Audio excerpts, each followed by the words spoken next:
Swan's Sister by Annie Dalton. Read by Sian Phillips.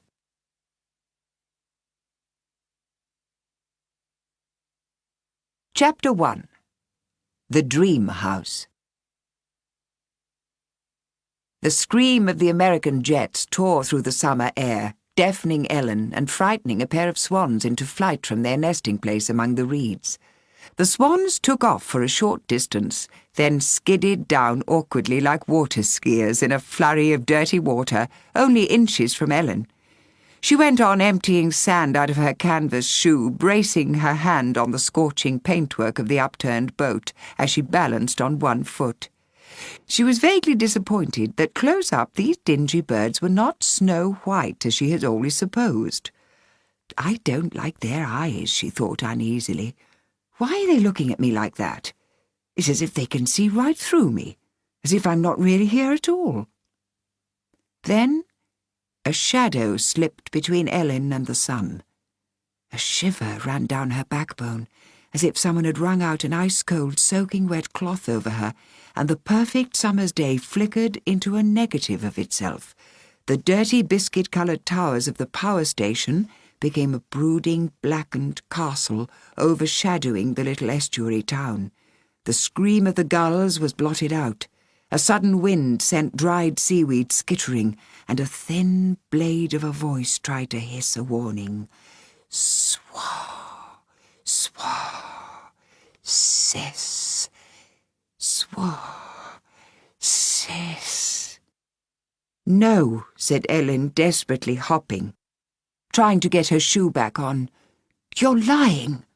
Anyway, I don't want to hear. Don't tell me." She had no idea what she was saying, only that in the split second of chill and darkness, a struggle of some kind was going on, and it seemed that Ellen won. At the moment she got her shoe back on, the sun blazed again overhead. Perhaps it's my new specs. They don't work properly, she thought. Her goose-pimpled arms slowly returned to normal. The gulls carried on, shrieking scandals. The two swans continued sailing up the oily waters of the estuary, and Cass, Ellen's mother, still hummed as she sauntered along the street that led uphill from the quay. She was taking a reel of film out of her camera while she waited for Ellen. She'd been snapping pictures of the houses they'd seen to show Ellen's father when they got back to London. Cass had been in a wonderful mood ever since they'd arrived. Now, with her skirt of dull rose flapping against her long legs, her fair hair blowing across her face, she was the picture of contentment.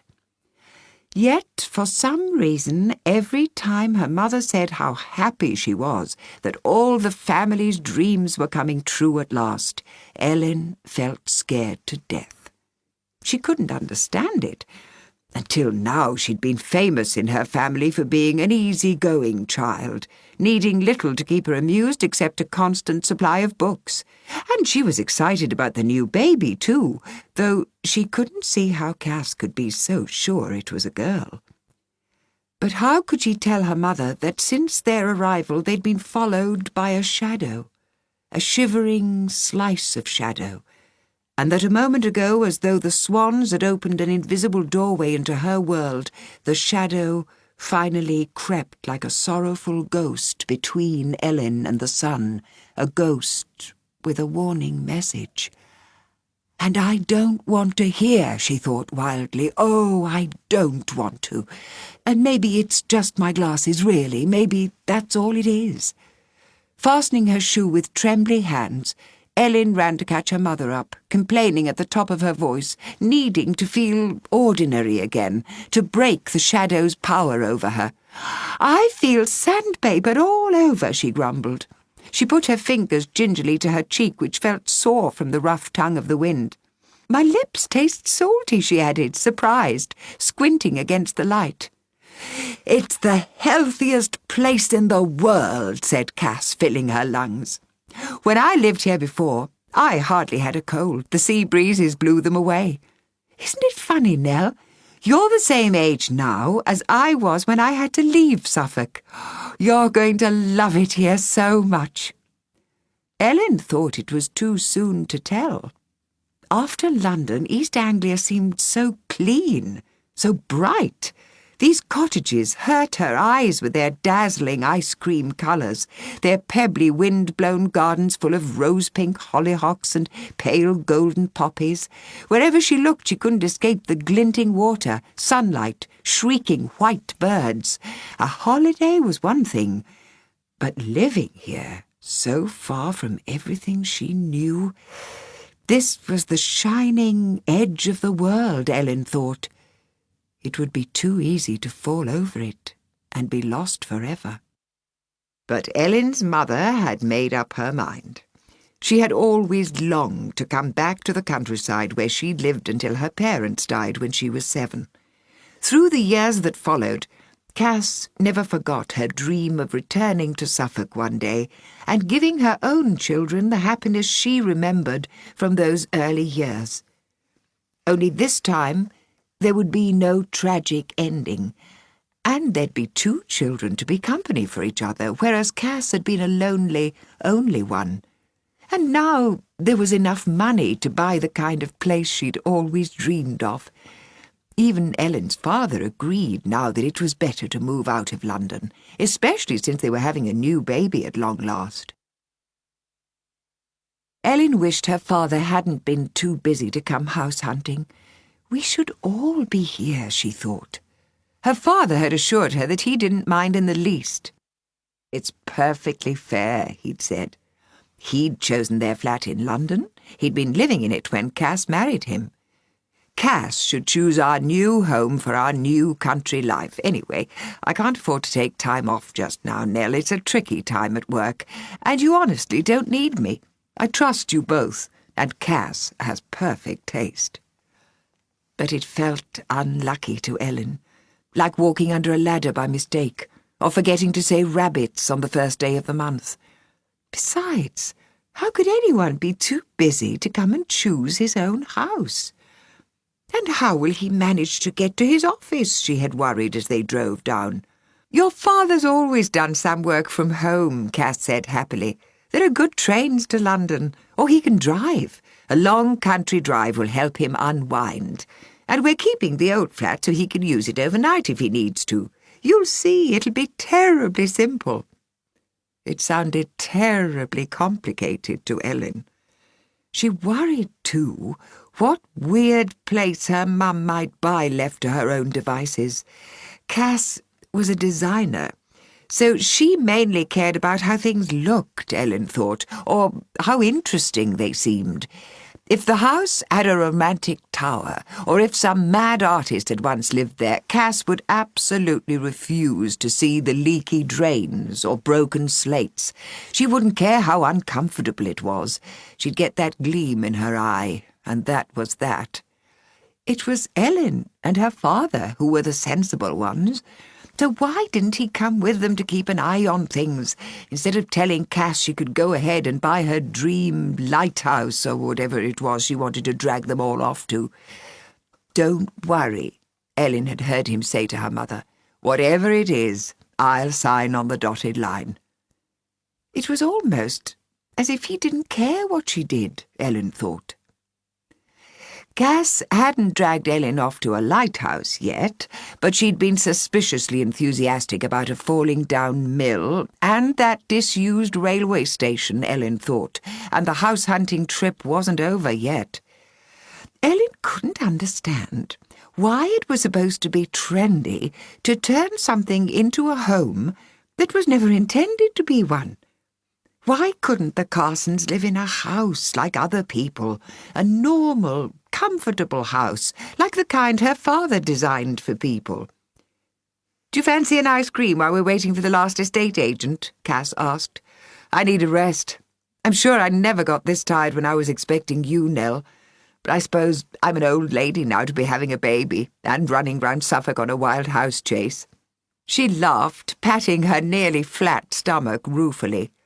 But Ellen knew pretty Cass didn't really think 30 was old to have babies, and she wasn't really apologising for chasing so single-mindedly after dream houses either.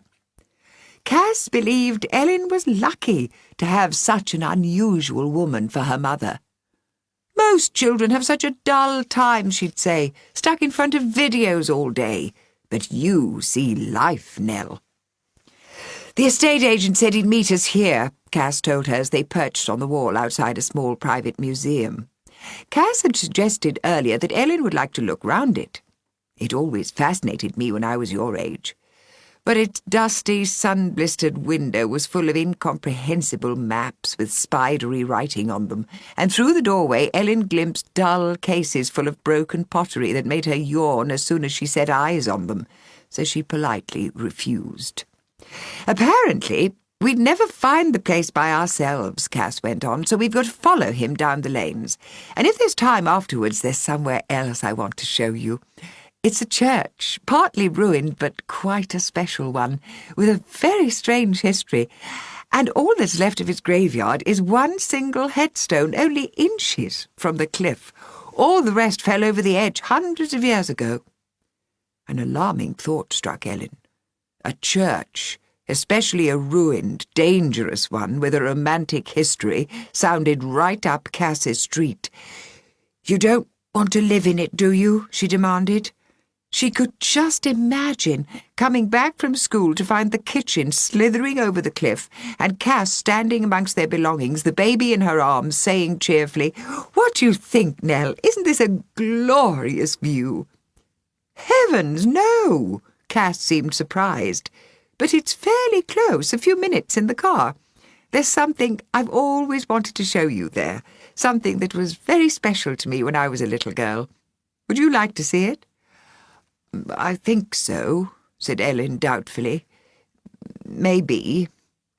After all, she'd refused Cass's offering of the museum, she thought.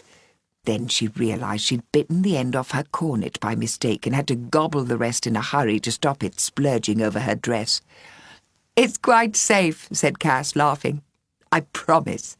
She began to cross her heart, when she stood up with a little shriek instead and began brushing down her skirt. She'd seen a glossy red car pulling up on the other side of the road. "Here he is, I think," she said. "Our estate agent." "It isn't a lighthouse, is it?" Ellen asked with dread. "The place he's taking us to see?" "Not quite," laughed Cass, "much as I'd love one."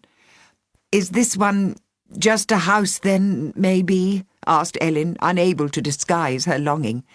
"Not exactly," said her mum, "but I've got a good feeling about it. I think you'll like it, honestly." As her mother carefully followed the estate agent's car through winding lanes into the dim tunnel of an ancient forest, Ellen felt the shadows' prickling return. She was suddenly too tired to fight it any more, so this time there were no struggles, shocks, or shivers. And instead of the day turning inside out and darkening, everything became at once both brilliantly clear and a long way off, as if she could see far too much of everything through a sparkling magic glass. Far too much. Ellen snatched her glasses off, furiously blinking the vision away, but it was no use. This haunting had nothing to do with her specs. Her mother's search was over, and it had been leading them here all the time. They were not going to choose the house on the other side of this forest, Ellen realised, because the house had already chosen them. Cass's dream house had been waiting for her a long time, secretly, magically calling to her, shaping her longings. But why? And what was going to happen there? Now Ellen was watching a second, reflected Ellen, outside the car, gently floating amongst the leaves and branches of passing trees. She had Ellen's brown hair, her dark blue eyes, with the sharp, knowing expression she never meant to be there. As the car sped down the lanes, lacy cow parsley, wild dog roses, even the scissoring shadows of birds flew eerily in and out of the reflection. This Ellen was not solid or separate, but a girl of light and leaves, part of everything. The house knew they were on their way at last. It was sending advance messengers of birds, wild roses, twining ropes of pink and white convolvulus. It was growing nearer every minute. Suddenly, there was a country stillness so deep it seemed to settle in drowsy layers like falling leaves. Ellen heard the whisper of hair across her shoulders as she turned in her seat. The car had stopped. Her heart drummed in its cage of bone. She was afraid to open her mouth, afraid to break this enchanted silence with human speech. Then Cass was babbling.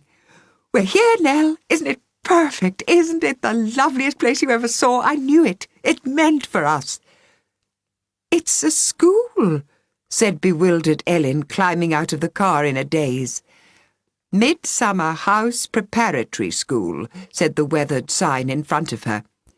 "It looks like a fairy tale castle, but it's a funny old school in the middle of nowhere."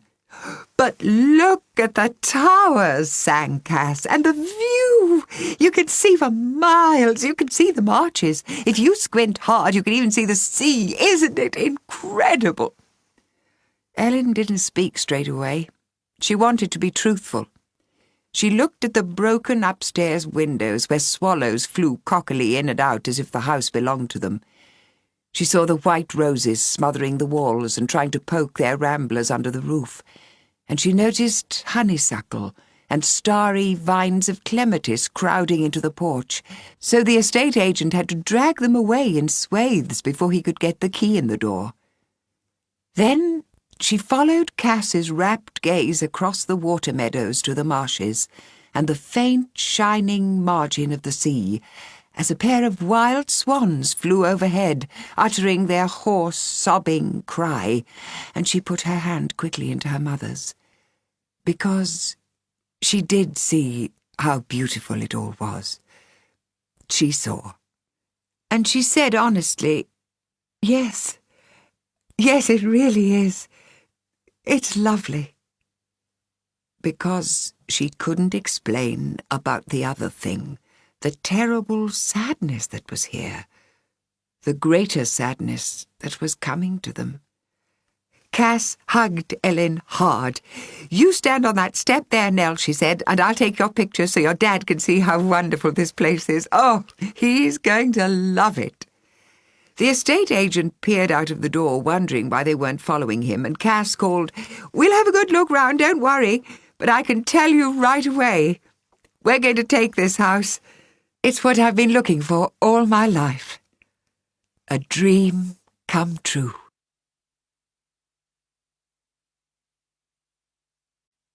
Chapter 2. The Broken Angel. It was bitterly cold the night the baby was born, but Ellen couldn't settle by the fire. Instead, she perched on the window seat between the eerie snowlight that came through the uncurtained window and the golden glow of the lamp. She was flicking through a photograph album, pulling a face at last year's picture of herself, grinning like a loon, surrounded by a jungle of creepers. Then she peered more closely, wondering uneasily if Cass's camera had captured the persistent presence that had dogged her steps that long summer's day. Months had passed since then, months filled with builders, plumbers, carpenters, countless journeys back and forth between Suffolk and London. At last, Midsummer House was ready to move into.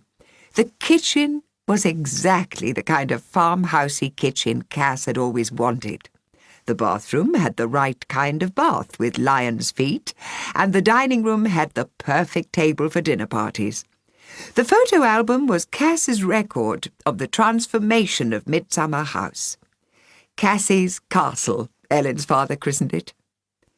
But Ellen thought it had looked more like a castle that first day, sleepily smothered in roses and honeysuckle, as if it was waiting for a prince to ride up, clearing away the brambles with his sword. And there had been a wild sadness in the air, she remembered, as if someone or something was silently crying out to be rescued. But that was before Midsummer House became a proper house for human beings again, instead of a leaking sanctuary for birds, mice, and beetles. It had been eerie walking into the hall that first afternoon across the leaf-littered floor. Even for a few weeks after they moved in, whenever she turned a corner or opened a door, Ellen had often felt she'd just missed a fleeting someone shy and magical who had grown to love the house and was reluctant to leave. Now the hall had a floor of highly polished wood. Paintings and hangings covered flawless ivory walls. Ellen closed the album, knelt on the cushioned window seat and breathed on the cold, dark glass. Mrs. Lumpkin was supposed to be looking after her while the baby was being born, but there had been some trouble with one of her sons and she was late. The midwife had arrived an hour ago. Ellen's father let her in, white with nerves but pretending to be perfectly calm. He'd driven down from London as soon as Cass phoned him to tell him the baby was coming. Someone at her old school had told Ellen having a baby could hurt so much the mother died. But so far, the noises floating downstairs sounded reassuringly like the sounds of hard work, with sudden bursts of excitement, reminding Ellen how Cass yelled aloud to see rockets on fireworks night, or when she'd finished a drawing that had gone just right. Ellen stared dreamily at the lamp-lit room bobbing outside in the winter garden. Now and then, snow blew past in fine white veils. The room in the garden vanished, and there was only the cold, bluish light of the snow. Then the wind dropped again, and the room magically reappeared. Cass had stayed up all one night to paint this room dark rose and hyacinth blue. In the morning, Ellen found her mother asleep with her head in the breakfast things, paint streaking her wrists and hair. When Ellen gently shook her, she said without opening her eyes, "Hello, Nell, sweetie. Hey, I finished it," and went on sleeping, smiling in her sleep. Ellen's room was finished too. Cass had painted it in singing earth colours and had a special bed made for her that she had to climb up to. Ellen thought it was like sleeping high in a tree house in a beautiful orchard. Cass hadn't yet found the time to do anything about her own bedroom. The walls were still bare hacked about plaster, the floor splintered, uncarpeted boards. When Cass knew the baby was coming today, she'd hastily dragged the junk from around the enormous brass bed to clear a space. Even so, the first thing Ellen's sister was going to see in this world was a jumble of ladders, rollers, and tins of paint. The baby's room had been ready for weeks. Cass had spent days shut in there by herself. But Ellen felt terribly uneasy when she saw what Cass had done. The strange little nest instead of a crib. The misty walls patterned with weeping trees, ferns, and rushy flower-fringed pools. It was completely beautiful, the most beautiful room Ellen had ever seen. The leaves and flowers were so real, it was like walking into a magic grove. But babies should have friendly rooms, Ellen thought, full of teddy bears, cheerful mobiles, and Winnie the Pooh and Eeyore. The builders and carpenters had driven the wild thing from the rest of the house, shutting them out forever.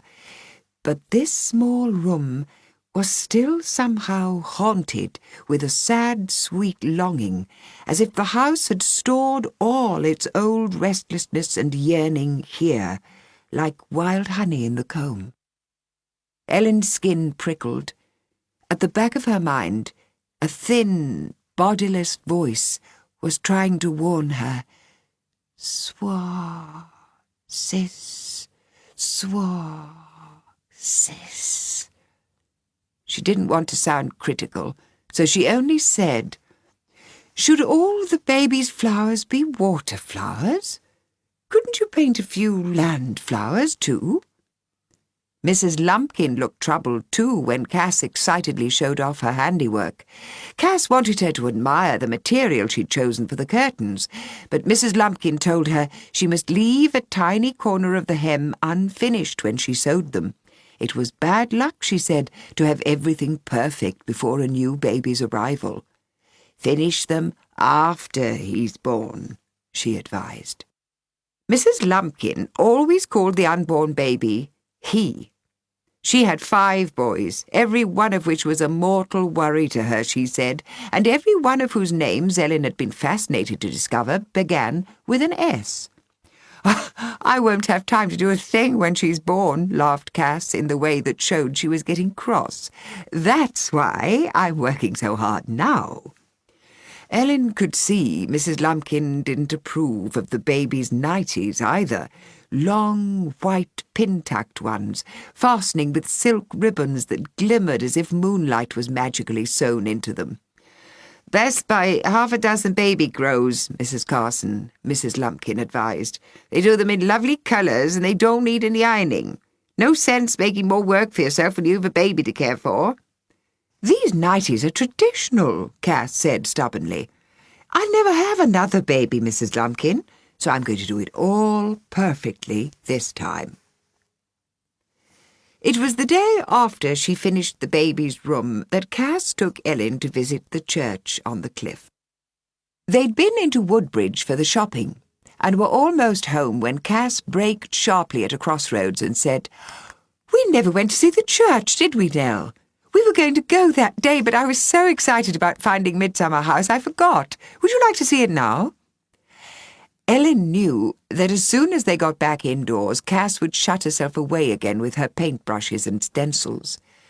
When they first moved to Suffolk, Cass took Ellen for long walks, exploring the lanes and water meadows, the larch woods, the wild pebbly shore. But after a week or 2, Cass said she didn't have the time for any more excursions because of having to get the house perfect before the baby came. Ellen wanted her mother to herself again for a while, so she said yes, she'd love to see the church. "But what's so special about it?" she said, as Cass drove them down a narrow, rather gloomy track. "You'd know all about it if you'd let me show you round the museum," Cass teased her, "because it has masses of stuff in it about the history of this area, and you'd have found out that once, where we're going now, there used to be a big city, a port, in fact, one of the biggest in England in ancient times." "Where did it go?" asked Ellen uneasily. How could a whole city simply disappear? Did it burn down like the fire of London? "No," said her mum, "and it wasn't the plague either. It was geography that did for it in the end. In this part of the world, the coastline changes terribly quickly. The land simply crumbled into the sea, Nell, and the city went under the waves." Ellen swallowed hard. Her shadow was hovering near again, just waiting to creep between her and the sun. Desperately, she willed it away. "How could it?" she objected anxiously. "Did the sea just whoosh in and drown the city? Did all the people die?" She'd been right from the very beginning, she thought. This was the shining edge of the world, a place where streets, homes, and children might suddenly vanish overnight. "Not all at once," said Cass, sensing her fright. "Gradually, over several years. The cliffs, and the houses on them, slowly crumbled into the sea. The port silted up so the ships couldn't sail close enough anymore, and the people, well, they went away, I suppose, to find homes and work somewhere else. This is it. Look. Not that there's much to see. Those little whitewashed cottages came along later, I'd imagine, but beyond them, there's just the church and the cliffs." This was the loneliest place in the whole world, Ellen thought. Perhaps on a summer's day when the grass was green and the air was warm, she might have thought it was beautiful. But today, the bare cliff-top and the empty wind-swept dunes below seemed unbearably desolate. For a moment she felt quite dizzy with fear, as if this was all there was, and all there ever would be, as if all the colours had ebbed from the world while she wasn't looking, leaving it lifeless, bleached as driftwood. But the sky over their heads was blue, she noticed with relief, even in winter, blue enough to hurt her eyes. "That's the gravestone. Look," said Cass. It was so ancient and weathered, the inscription was completely worn away.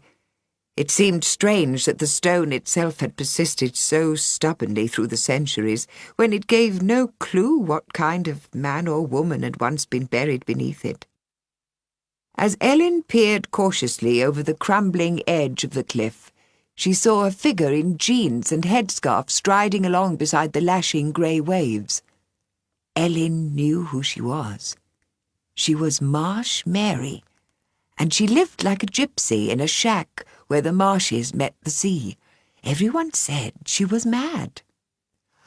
"I don't know why it is, but she doesn't have a civil word for any human. Yet my Stephen saw her crying her eyes out over a seal she found dying on the rocks," Mrs. Lumpkin had told her. "Wild creatures are all she cares about, and if she finds one that's poorly, she'll nurse it like it was a little old baby." If Marsh Mary was mad, her madness must be a harmless kind, Ellen decided sympathetically, if it made her care so tenderly for helpless creatures. She followed Cass thoughtfully into the church. Rather a lot of it seemed to be falling down. The dangerous parts were propped up with scaffolding and roped off with signs warning sightseers to keep away. Through a rent in the roof, Ellen saw the needle-like glint of a plane threading itself through the vault of blinding, brilliant blue. Inside the church, she could still hear the sound of the wind and the pounding of the waves. A sparrow was fluttering against a pane of glass that was stained as blue as the sky. Snail trails waltzed across the worn stone floor. A complicated smell of rotten wood, mouldy prayer books, dust, and paraffin filled the air. It reminded Ellen of Midsummer House before the builders tamed it. A church for wild things, she thought, secretly picturing the congregation. Marsh Mary would be there, of course, a gull perched fiercely on her shoulder. Seals, hares, stoats and foxes gathered bright-eyed at her feet, their strange voices joining with the pounding of the sea, and everywhere the soft radiance of thousands of candles. "This is what I wanted to show you," Cass said, breaking into her dream. "I was afraid they wouldn't still be here after all these years. Look up, Ellen. Look up as far as you can." Ellen obediently craned her head so far back it hurt. "Angels," she said, awed. A crowd of winged people smiled down from the worm-eaten timbers. Their chipped faces of faded rose and gold were calm, as if they didn't resent the alterations time and weather had made, their carved gilded wings stiffly spread like the wings of eagles. "The angels aren't all the same," Nell said Cass, waiting for her to notice something. "Look in the corner, behind those carved leafy bits." Ellen peered upwards through the gloom. Then she said, "Oh, there's a child one, a baby holding her big sister's hand. They don't look half so holy as the others, do they?" Cass smiled. "My guess is the woodcarver slipped them in amongst the others, thinking no one would notice. I think they were his own daughters, don't you? The bigger one reminds me of you with those eyes. Wise beyond her years." She squeezed Ellen's hand. The phrase was a family joke. Granny Carson, Ellen's father's mother, had used it to describe Ellen, who had been furious. "It makes me sound so boring," she stormed, "so goody-goody." "The littlest one looks too wild to be an angel," said Ellen, rubbing her aching neck, but unable to tear her eyes away from the angel's sisters. One of the baby's angel wings was so badly damaged it was hardly more than a stump. Yet still she flew fiercely, unwavering through the starry firmament, her hair a cloud of pale fire. "She's got flowers in her hair," said Ellen. "And she looks so sad and strange, as if all of her's not quite here." She looks lonely, Cass agreed, like a nature spirit who's got mixed up with the angels by mistake. But don't you love her little face, like a flower? I used to be glad she had that sensible big sister to take care of her. She looks altogether more down to earth, if angels can ever be down to earth. But then, I was a freaky only child, she said, laughing at herself, and I put all my troubles down to never having a sister to take care of me. Ellen felt a pang, remembering the sadness that was coming. She tucked her hand inside her mother's, tugging her gently towards the door, needing to be outside again. "We'll have your sister christened here," nattered her mother happily as they made their way back to the car. "I'm sure we can persuade the vicar. Won't it be wonderful, Ellen? A real country christening." "Why are you always so sure it'll be a her?" objected Ellen. "Because I know," said her mum. "Because I've always wanted 2 daughters. Because I know you two will be friends and look after each other forever." She smiled dreamily, her hand briefly resting on the curve of the unborn baby, and Ellen knew she was seeing the angel sisters flying hand in hand. "Well, if she is a girl," said Ellen, "what are we going to call her?" But Cass only answered maddeningly, "I give you a clue. Until she's born, her name is a complete secret. Even your father doesn't know what she's going to be called. But I've hidden a clue somewhere in her room, so it's all safely ready and waiting for her." Ellen's skin prickled uneasily again. She had read enough fairy tales to know that a baby's name was the spell the mother and father wove around it to keep it safe until the child could fend for itself. This was a piece of magic so old no one even remembered it was a spell anymore. It seemed so humdrum, ordinary. But it was strong magic, Ellen thought. Cass had her own brand of female magic, but by itself hers was a wild, lopsided kind. Ellen couldn't trust Cass to keep away the coming harm. Now, listening to Cass's yells that were growing louder, more triumphant and much closer together, she knew she was urgently needed upstairs.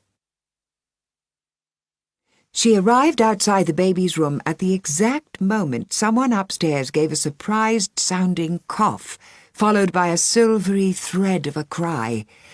Ellen stood with her hand glued to the doorknob. For a moment she was unable to move, tingling from head to toe, her veins singing silver in sympathy. Cass said something in a soft, excited voice, and Ellen heard the midwife say, "We'll call your little girl in later. Let's just get the baby wrapped up warm." Quickly, Ellen opened the door to the baby's room. Moonlight, snowlight streamed in through fluttering curtains. Cass had defied Mrs. Lumpkin and hemmed them both. But Ellen knew now how to keep the sadness away for a little longer, if she could only guess her sister's name. "Fern," she whispered experimentally. But not even Cass would call a baby Fern. "Ivy," she tried. "Willow?" Surely not. She searched the walls with their ghostly reeds and rushes, their weeping silvery boughs, dim, floating flowers. She put on her glasses to bring the flowers more sharply into focus. Water violets? It couldn't be Violet.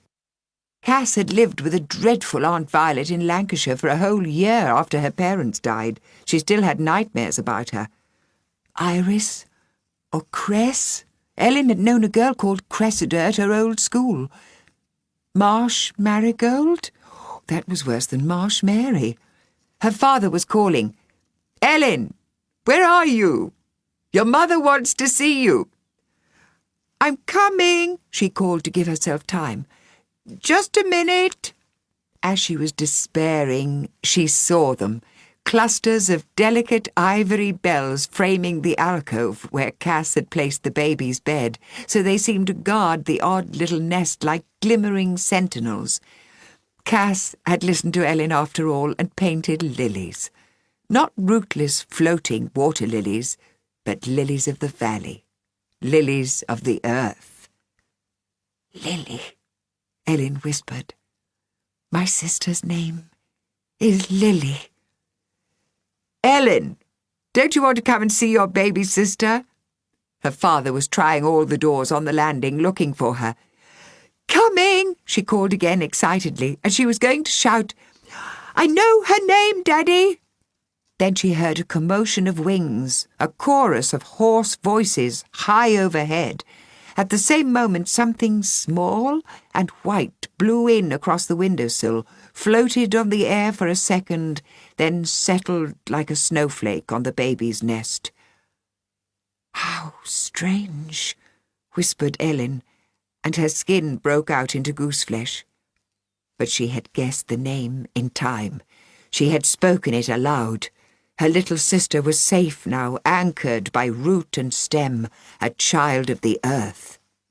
Ellen felt strong and full of hope, because if she could outwit the sadness once, she could do it again. Maybe she could even keep it away forever. Ellen ran then out of the moonlit grove of the baby's room, bursting gladly into the untidy lamplit place where Cass waited, glowing, dishevelled, seeming not the slightest bit tired from her efforts. And in her arms, wrapped in a little blood-stained blanket, was the tiny sister who had taken so long to arrive, wide awake, wondering, her drying hair a pale floss of gold, her eyes a kitten's milky blue. She gazed unblinkingly at Ellen and made a creaking, thoughtful sound like an old door, her tiny starfish fingers fidgeting busily in the air. "Hello, Lily," said Ellen. "Hello, little funny, creaky Lily. I think you need oiling." Cass beamed back at her. "You guessed," she said. "I wondered if you would." "And I sort of named her, didn't I?" said Ellen shyly. "The lilies were sort of my idea, weren't they?" Ellen's father came back in the room, looking worn out, saying, "There you are, Ellen. I've been looking everywhere. Cass, did you mean to leave that window wide open in the baby's room? All sorts of rubbish was blowing in, old leaves, and enough feathers to stuff an eider down." But Cass and Ellen took no notice, for, staring fixedly at her big sister, Lily was solemnly fastening her fingers around Ellen's with the determined grip of a tiny vine. "See," said Cass, almost singing. "Isn't she perfect? She loves you already." "And I love her," said Ellen, her heart bursting. "I love her too." Ellen's father smiled down at them. Cass, Ellen, and baby Lily. "My little family," he said. "All complete." Despite his tiredness, his eyes were softer, happier than Ellen had seen them for a long time. Yet, at his words, a shiver ran through her, as if someone or something was listening to them, something that could still bring terrible harm to them all. "Not quite complete," said Cass critically. "I'm in need of a very large plate of scrambled eggs on toast. I'm starving." Ellen's father laughed. "Scrambled eggs at midnight," he said. "What a demanding woman you are." "We've tricked it. We've tricked the sadness," Ellen thought. And she too laughed up at her mother and father, hugging them both hard, fierce in her happiness that the four of them were together at last, safely held in that charmed circle of lamplight. "Nothing can hurt us so long as we all love each other. I won't let it."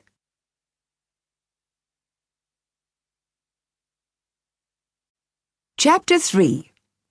Over the Edge of the World. "It will be the most amazing christening there's ever been in Suffolk," bubbled Cass. "People will tell their grandchildren in years to come. Mrs. Lumpkin's sister has put the finishing touches to this just in time. What do you think, Tom?"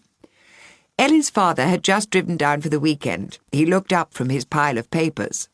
"Ta-ra!" said Cass triumphantly. She was holding a minuscule coat hanger from which an old-fashioned christening gown of silk and lace fell in dazzling flounces. "There's a bonnet, too," said Cass. She waved a tiny lace-trimmed meringue, trailing ribbons. "Don't you love them? I found them in an antique shop in Wickham Market. They just needed restoring to their original splendour." "Nice," Ellen's father said, smiling his tired end-of-week smile. Very nice indeed." "Tom," protested Cass, "it's better than nice." "It's absolutely lovely, Cass," he agreed. Ellen looked up from her crayoning. "Lily won't like all those frills," she said critically. "She likes wriggling around with her nappy off." "Oh, you two," sighed Cass, exasperated. "It's only for an hour. She won't have to wear it for life." There was a piercing wail upstairs, as if Lily had woken to find herself abandoned on a remote mountain top. Ellen and Cass had grown used to Lily's dramatic way of announcing the end of her naps, but Ellen's father looked shaken each time. "You were such a civilized baby, Ellen," he said. "I don't think I've ever told you how much I appreciated that."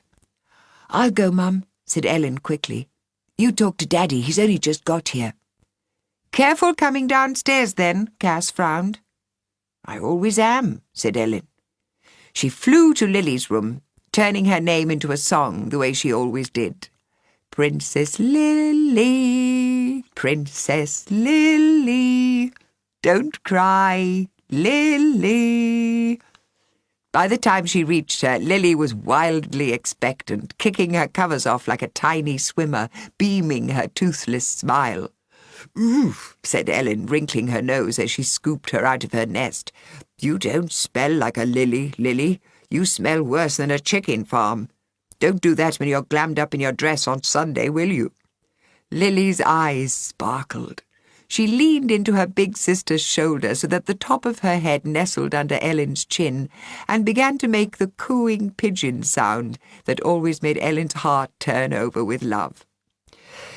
"We just need some May sunshine," said her father, passing Ellen and Lily on the stairs, ruffling both their heads. "Then the christening will be perfect." "Well, Mum usually gets her way, doesn't she?" said Ellen, grinning. But her father didn't smile back.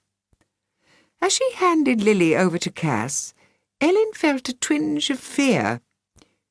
"It's because he's tired from the long drive," she thought, "after his hard week at work. Things will be better when he lives with us again the way he used to." "We'll all be together soon," Cass kept promising. "We must try to be patient." "But I miss him," she realized. "I miss him all the time." And the missing went on day after day, even when her father was with them, as if lately he wasn't with them in the right way, wasn't really with them at all. When her father walked into Midsummer House this afternoon, throwing down his overnight bags, calling for Cass, Ellen had jumped with fright, spilling orange juice everywhere. "I thought you were a burglar," she confessed when she'd recovered. "A funny kind of burglar, announcing his arrival," joked her father. Later she'd had to show him how to work the new jug kettle, and where Cass kept the biscuits, as if he was a visitor. If things had been normal, he'd have known about other things too. She wouldn't have had to show him how to sing "Row, row, row the boat" when Lily was sad.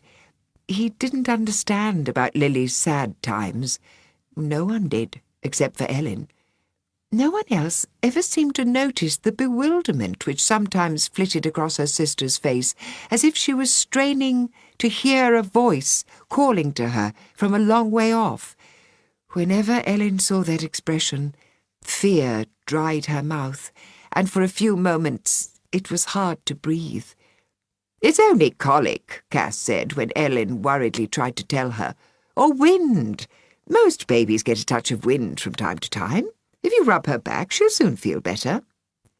But Ellen had discovered that only singing softly to Lily over and over would bring her blinking out of her bewildered trance. "Your name is Lily," Ellen would say to her fiercely. Then, "Lily Seraphina Carson, this is your home, and you belong here with us."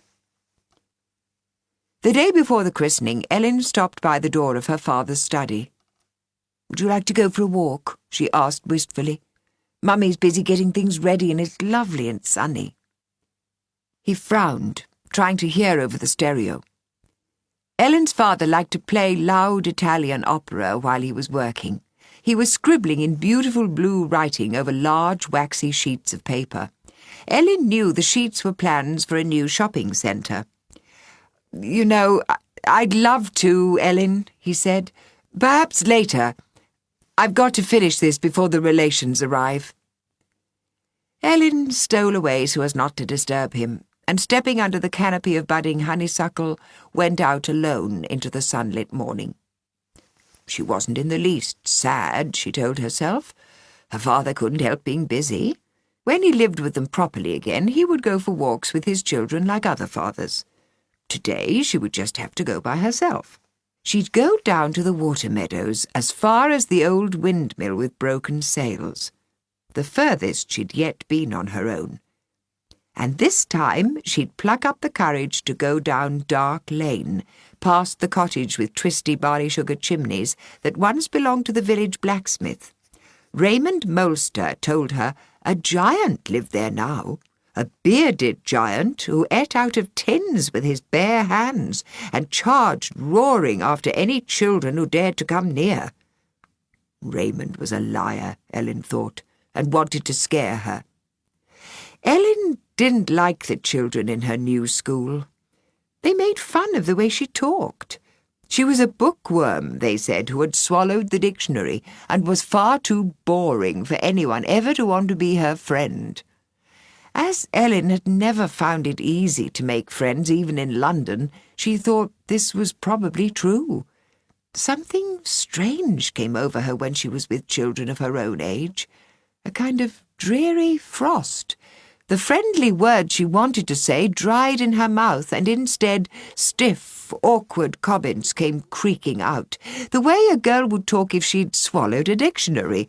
And without consulting her, Ellen's body would grow stiff and poker-like, her face replaced by a cold, unfriendly mask, even though inside her all the time was another Ellen, bouncing around like a puppy, simply dying for someone to throw it a stick. But Cass was so convinced the village school was an improvement on Ellen's old one, Ellen couldn't bring herself to tell her mother she was as much a failure in Suffolk as she had ever been in London. Yesterday, after school was over, Bonnie Molster, Raymond's sister, screamed across the road to Ellen, "You're a snob! You really think you're something, Ellen Carson!" But it was the weekend now. Ellen was free, pattering along the lanes, a blackbird carolling high in a tree, the sun warm on her back.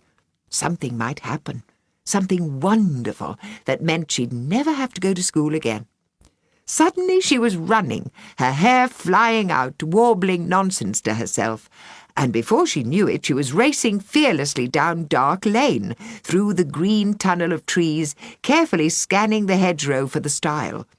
There might be rabbits in the water meadow. There would definitely be tadpoles. She should have put her wellies on. She had a stitch suddenly, and slowed down just in time to avoid colliding with someone dragging a heavy sacking-wrapped something out of the back of a battered red Renault van. From a large gash in the sacking, a female arm dangled whitely. Ellen's eyes widened in horror. It was Raymond Molster's giant, lugging a body into his house. She turned to run, but it was too late. "Good morning," the giant said pleasantly, his voice rumbling from somewhere in his stomach. He didn't look like a murderer, Ellen thought. He wore a huge red jumper decorated with moth-holes, and his bushy beard was streaked with grey, like the wild hair sprouting out of his head. Seeing Ellen frozen, unable to speak, the giant added, puzzled, "Are you all right?" In a moment the giant would roar and chase her away, Ellen thought. She hoped her legs would obey her, not turn to cotton wool the way they did in dreams. I'm only Ellen," she whispered. "Sorry." She couldn't take her eyes off the dangling arm. He followed her hypnotized gaze. "Oh, this," he laughed. His laugh was bigger and even more rumbling than his speaking voice. "Did you think I was disposing of a corpse?" She managed a nod. Surely no one would laugh about a murder, unless the giant was even madder than Marsh Mary. "It's a sculpture," he explained. "Mostly I work in bronze, but sometimes when I need extra money I make stuff for gardens, nymphs and shepherds, that sort of thing. I thought I'd sold this particular nymph, but she's come winging back again, as you see. Are you from the new family at Midsummer House, only Ellen?" Ellen nodded again. She was wobbly with relief and feeling extremely silly at the same time. "My name's Ellen," she corrected, "not only Ellen. I forgot to put my glasses on, that's why I didn't see it wasn't a real body. My baby sister's being christened tomorrow," she added to change the subject, "in St. Aidan's church, the one on the cliff." "I hear," he said. "It sounds a very grand event by all accounts." His eyes twinkled. "The whole village is ablaze with it. My grandson had a special name for that church," he added, "when he was little and used to stay with me." "What was the name?" asked Ellen. Her skin prickled suddenly. "The Church That Belongs to the Sea," the giant recited carefully. "Misha swore it was the name the seabirds called it. He used to drive his mother mad, insisting he could tell what the animals in the zoo were saying, too. It all stopped once he went to school, of course, and I miss it, though I doubt if even school will be able to make Misha completely ordinary." "The Church That Belongs to the Sea," repeated Ellen, still prickling, remembering the drowned city and how she'd been afraid Cass was bringing her to live at the shining edge of the world. "I'd better go now," she said. Then, finding sudden courage, she stammered, "Raymond Molster said you chase children." "If Raymond Molster is the weasel-faced runt who sneaked over my wall last summer to steal my grapes," said the giant heatedly, "he is perfectly correct, and you can tell him I'll hang him up by his horrible little heels next time." Ellen was staring at the gloomy front of the smithy. "I thought grapes didn't grow in England," she said. Through smeary windows she glimpsed tall, dusty-leaved houseplants, and the looming shape of what seemed a strangely lifelike but horribly mixed-up creature with a greedy bronzed beak and claws. She was glad she didn't have to live here. It would give me nightmares, she thought, shuddering. "My back garden is south-facing and very sheltered," the giant was saying. "Grapes thrive there. When they're ready, I'll bring some for your mother if you like." And he raised his hand to Ellen pleasantly, and hoisting up his garden nymph again, carted her unceremoniously under his arm into his dark, enchanted house. Cass had her way. The weather was perfect for Lily's christening. There was a breeze that snatched a few hats as the splendidly dressed friends and relations parked their cars on the cliff top, but the sun shone so brightly that when Cass lifted Lily out of the car in her antique christening gown, she turned her face away, sneezing like a kitten. St. Aidan's was so full of gauzy white flowers that the little church immediately felt solemn and magical, Ellen thought, breathing in their faint honey fragrance. The older aunts were nervous about the holes in the roof, but Cass's designer friends were wildly impressed.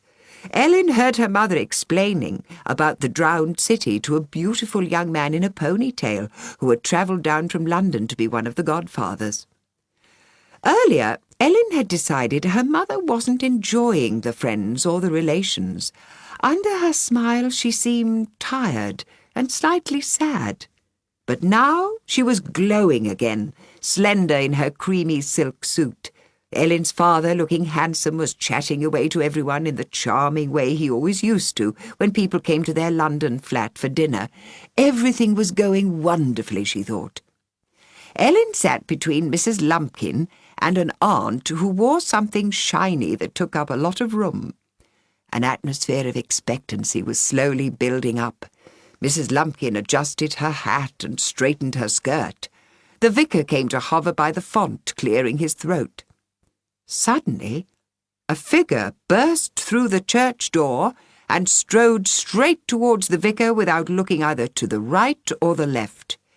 It was Marsh Mary, iron grey hair streaming down her back.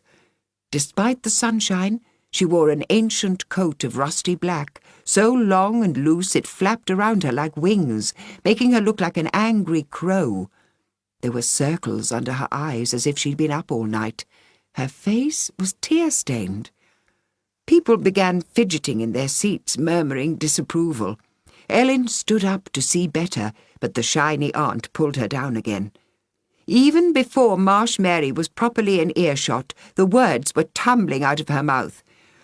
"They said I'd find you here," she called. "I know you're a busy man, but if the church can't help the helpless, who can?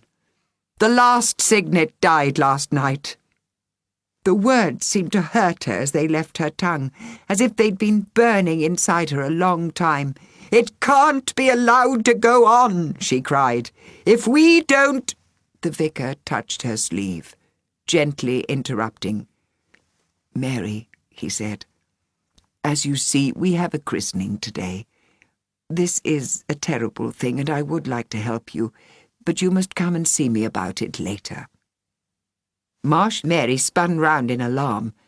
For the first time, it seemed, she took in the scene.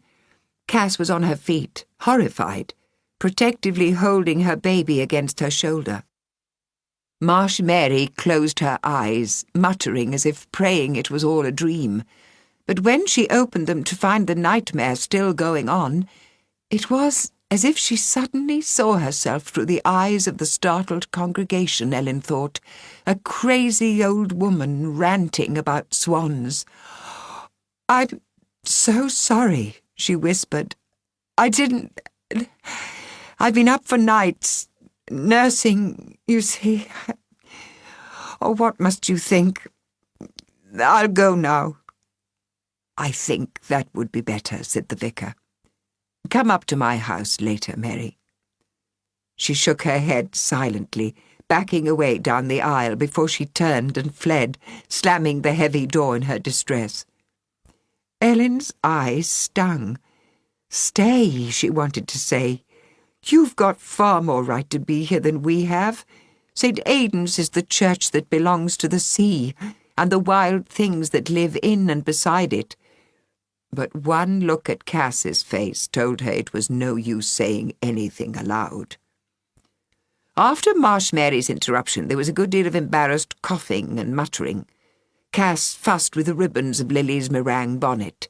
Ellen's father stared straight ahead as if nothing had occurred. "Thank goodness for that," sighed the shiny aunt. "That dreadful woman, completely mad." The service began at last. Hymns were sung. Words spoken. Ellen didn't hear.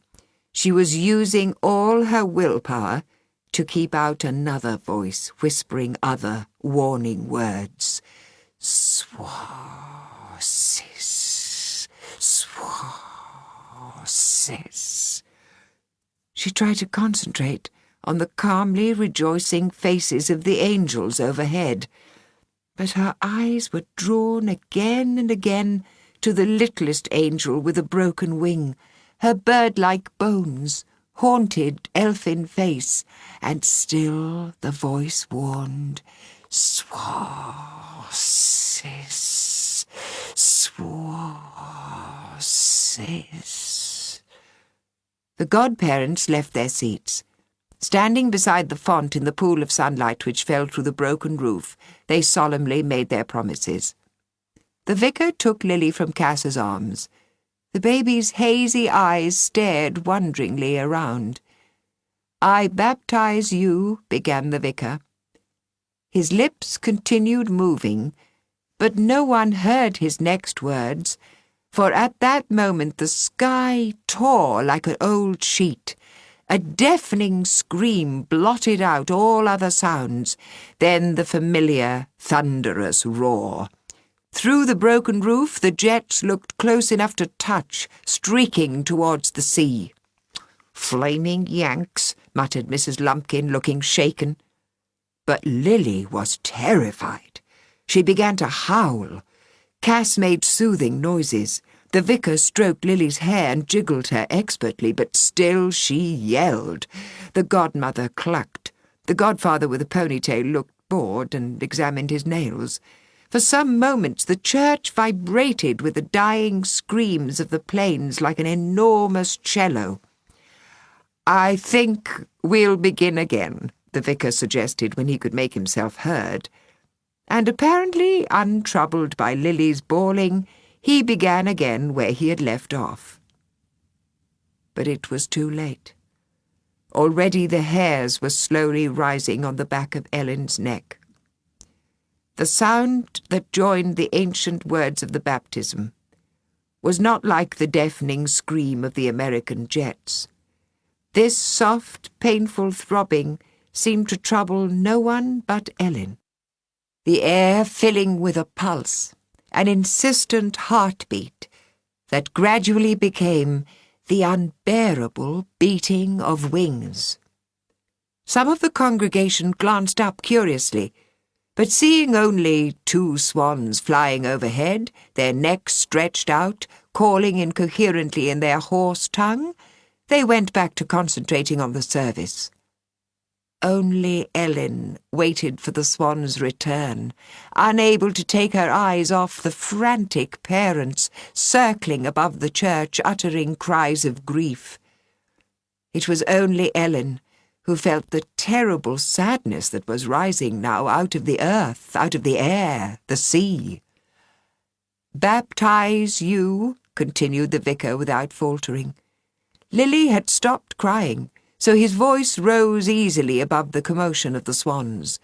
The cry of the birds was a natural sound like the wind or the waves pounding at the foot of the cliff, so no one was alarmed, not even by the bird's final, anguish-drawn-out cry as the vicar pronounced, "Lily Seraphina." But Ellen understood and began to shiver. She had failed to prevent it after all. The sadness had slipped between her sister and the priest's words as an eclipse comes between the earth and its sun. Bewildered, the baby craned her neck, trying to follow the sound, as the swans turned, heading inland, uttering their desolate cry. For a moment her eyes were a blur of pain. She flung out her hands with a hoarse protest, scarcely human. Then she ceased to struggle, her face shockingly emptied, blank and remote as a tiny moon. The grown-ups stood to sing the final hymn. Ellen stood with them, her legs obeying her like a puppet. But even the words of "The Lord is my shepherd" couldn't drown the whispering voice in her ear. And now it was too late. She understood what the voice had been trying to tell her all these months. "Swan, sister," hissed the voice in her ear. "Swan, sister, swan, sister." As soon after the christening as she could, Ellen crept away to be by herself. The godfather with the ponytail caught her sliding away from the chattering guests and tried to tease her, pretending he thought she was going to see her boyfriend. When Ellen furiously shook him off, no longer caring if she seemed rude, the shiny aunt, helping herself to more cake, remarked that it was only natural for Ellen to be jealous of the baby. "She'll have to learn like everyone else," Ellen heard Granny Carson say sourly. "I saw her sulking behind those spectacles because this little angel was the centre of attention for once." Ellen bit her lip hard, trudged on up the stairs on legs that were suddenly full of sawdust, carefully closed the door of her room, hauled herself up the ladder into her new bed, pulled the quilt over her head, and burst into tears. She sobbed until she thought her aching head would burst. Then she ran out of tears and fell asleep. When Ellen woke, it was dark. Someone had dressed her in her night things without her knowing. She lay still for a long time, while the terrible afternoon replayed itself inside her head in jerky fits and starts like a home video. The more she thought about it, the more confused and frightened she became. For reasons she couldn't understand, her life had been hideously transformed into the cruelest of fairy tales. And in Ellen's story there was no helpful bird or wishing ring, no friendly nut tree to make things all come right in the end. There was only Ellen. After the christening, Lily lay silently in Cass's arms, blankly gazing at her own fingers. No one seemed to think this was strange but Ellen. No one but Ellen could see what had happened. "She's so good," the shiny aunt kept saying to Cass. "Isn't she a good baby, Mum?" Why could only Ellen see that Lily was not good or even placid, but lost? Lost forever over the shining edge of the world. When Ellen woke later, it was to a storm. Water rushed along the guttering and warbled into drains. A high wind shrieked down the chimney, slamming itself against her sash window. But through the storm came another sound. A soft throbbing of wings high over the house, two inhuman voices calling the drawn-out syllables of a wild, inhuman name. "No!" Ellen shouted desperately. "No! You mustn't! She's not your child, she's ours! She's my sister, Lily Seraphina! Don't call her that!" She slithered down her ladder and went skidding across the rugs on the polished landing to Lily's room. Lily was crying, but this was not the imperious human roar of the princess of Midsummer House demanding a dry nappy. It was a hopeless, gnat-like drone, and Ellen's blood ran cold when she heard it. She longed to run to her parents then and tell them everything. The whispering voice, the dead signet, the grieving swans who wanted Lily to take their child's place. But she remembered her father's face, handsome and angry as he waited for Marsh Mary to leave the church. She pictured her mother, bright and heedless in her silk miniskirt, and knew it would do no good. "There's no one but me," Ellen whispered, and turning the doorknob, went into Lily's room. The darkness was electric with terror. From somewhere in the room came frantic sounds like the thrashings of a trapped bird. Ellen got herself panting through the force field of Lily's fear to the far side of the room and groped for the lamp switch, terrified of what she might find. But all she saw was Lily twisting and turning, her tiny face and body rigid with fear, her lids tightly sealed in sleep. No tears streaked the baby's cheeks, but the feverish droning went on and on. "Lily," Ellen called in a frightened whisper. "Lily, Lily." She had no idea if Lily could hear her, but still she softly sang her sister's name over and over again. After a while, she saw something flicker across Lily's face. A moment later, the baby girl gave a huge, shuddering sigh. "Lily, Lily," Ellen comforted her. "You're my little sister, Lily. Remember me, Ellen? You still remember, don't you?" Though she didn't open her eyes, Lily stopped her dreadful insect droning, and her breathing became calmer. "I love you, Lily Seraphina," said Ellen, stroking Lily's pale wisps of hair. "And I know you maybe can't remember who you are any more," she went on, her voice wobbling. "So I promise to remember for you until you get your real name back. And you will. I know you will. I'll help you do it somehow." She scarcely knew what she was saying, just went on talking and soothing until she was sure Lily was asleep again.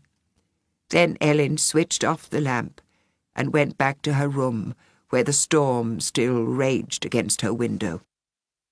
For a few minutes she stood shivering in her pyjamas, staring in her dressing-table mirror in the half-darkness. She could just make out the sharp, knowing expression in her own dark blue eyes. Old beyond her years, too clever for her own good. Snob, bookworm, swallowed a dictionary. You think you're something, Ellen Carson. But you couldn't stop this happening, could you? "I'm scared," she said aloud. "And no one can help me." Then, as she climbed back into bed, the voice began whispering again. The voice that knew, always knew, had always known what was going to happen. The voice she had struggled so hard to shut out. 3 years and a day, it said. She will stay with you for 3 years and a day.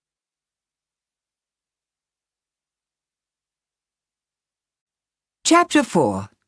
Earth-child, Star-child. Ellen was lying on her stomach, crayoning, trying not to hear the telephone conversation in the hall. "But it's her 2nd birthday," Cass was saying. "It will be such a shame if you can't... I've altered the cake, Tom. All her friends are coming to the party." Ellen began to hum loudly. Her picture was coming along well, though it was hard to get the reflections on the water right. She licked her crayon, the kind that can be used wet or dry, carefully blurring the colours of the rainbow she had drawn arching over the meadows.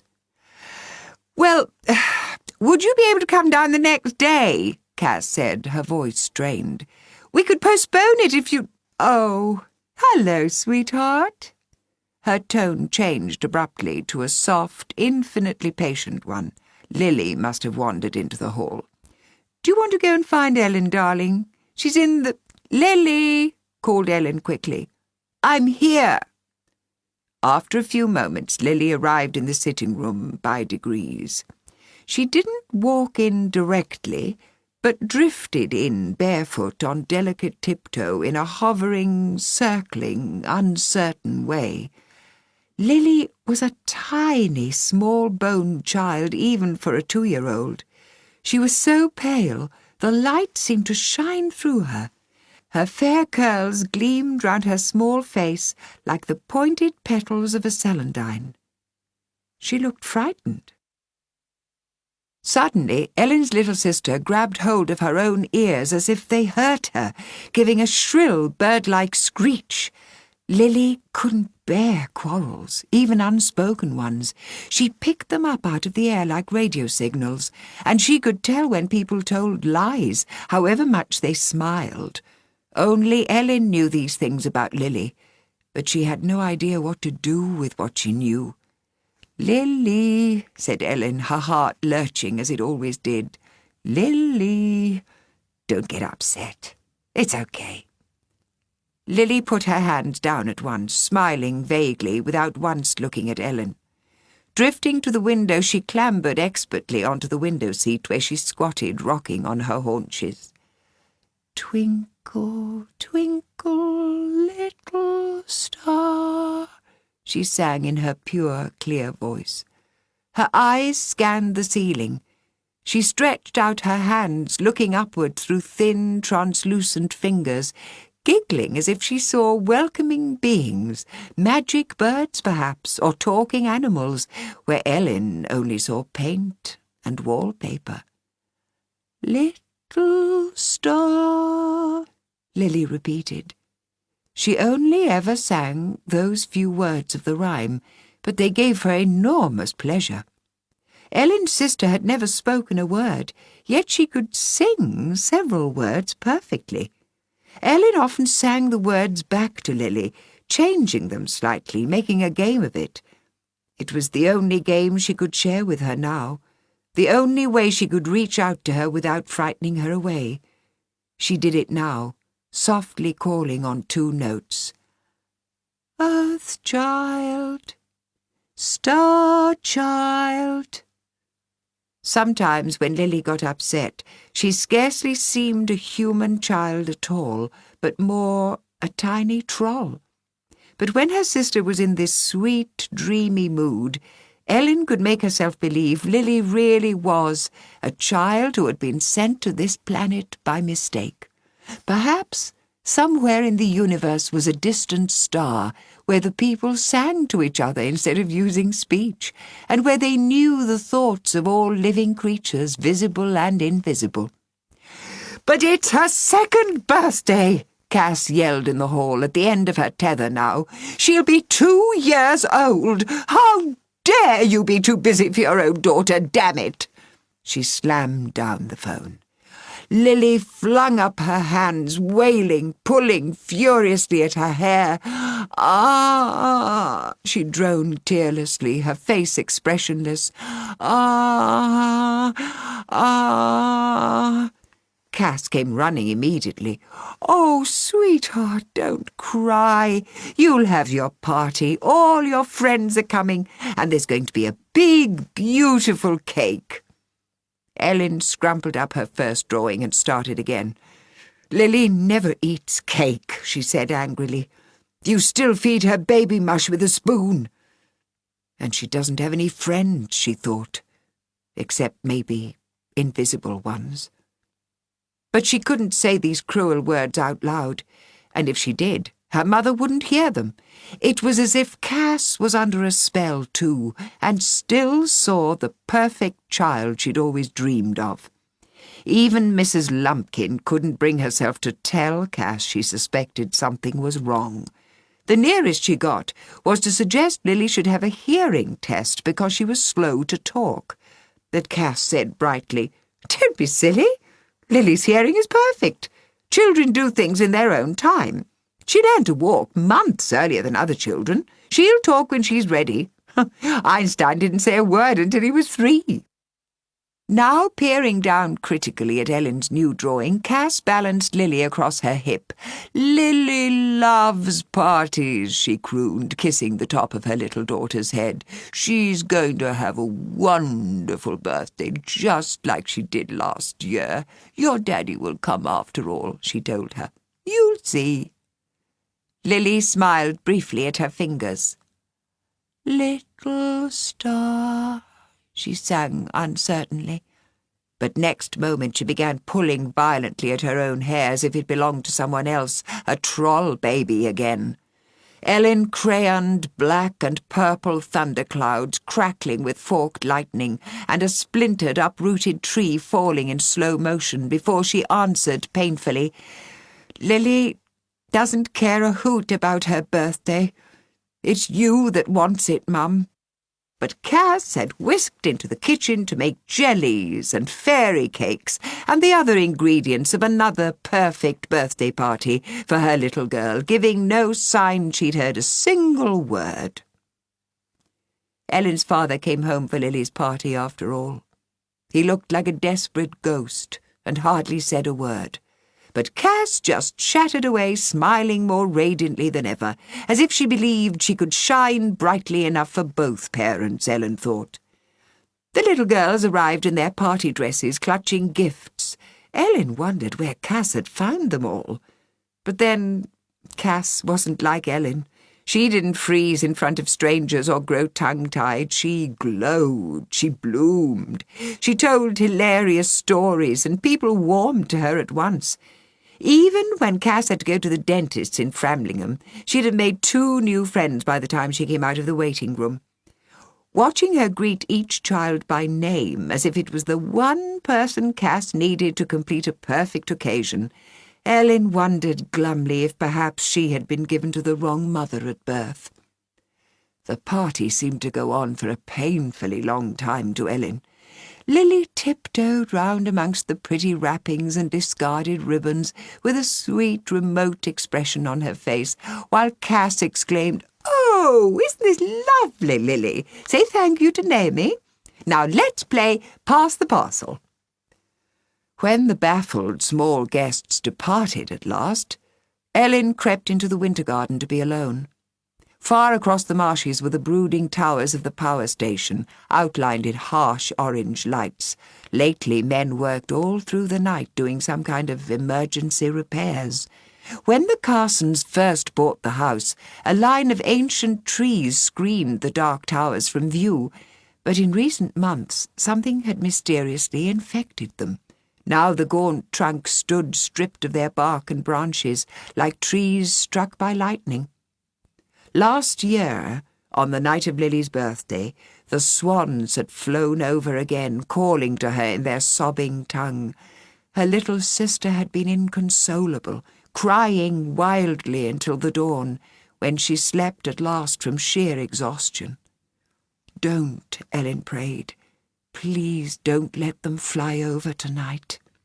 Each time the swans came calling Lily's wild swan name, Ellen knew they lured her further from her human self, her human family, tightening the enchantment they had cast at Lily's christening. That night, Ellen kept a lonely vigil in her treehouse bed. She tried to read to take her mind off things, but still plainly heard the downstairs clock chiming every hour. Then it came like sudden rain, the beating of wings, the yearning voices, and the high, thin voice from her sister's bedroom joining theirs in pain and longing, weeping without words, weeping without tears. Ellen ran to her room, gathered up the blank, shuddering little girl in her arms and cried angrily, shaking her, "You are my human sister, not my swan sister. You don't belong to them. You're our little girl, Lily. But you don't remember, do you? You don't remember." Then she jumped guiltily. Cass stood in the doorway, astonished at finding Ellen there before her. "Lily's having a bad dream, sweetheart," she said tiredly. "I'll take care of her. You go back to bed." Her mother looked so normal, standing there in her nightie, her hair tangled, her face crumpled with sleep, that it suddenly seemed stupid to go on trying to bear this terrible nightmare alone. If Ellen explained properly, Cass would understand. She must. Together they'd save Lily. The voice had said she would live with them for 3 years and a day. So they had a year, a whole year, to work something out. "Mum, she wasn't having a bad dream," said Ellen urgently. "It was the swans. They fly over our house and called to her the night after her birthday. They came after the christening, too. She understands what they're saying, Mum. I think Lily thinks she belongs to them. She doesn't know she's our baby anymore. She was your dream child, Mum, and now she's theirs. She can't help it. They've bewitched her with sadness.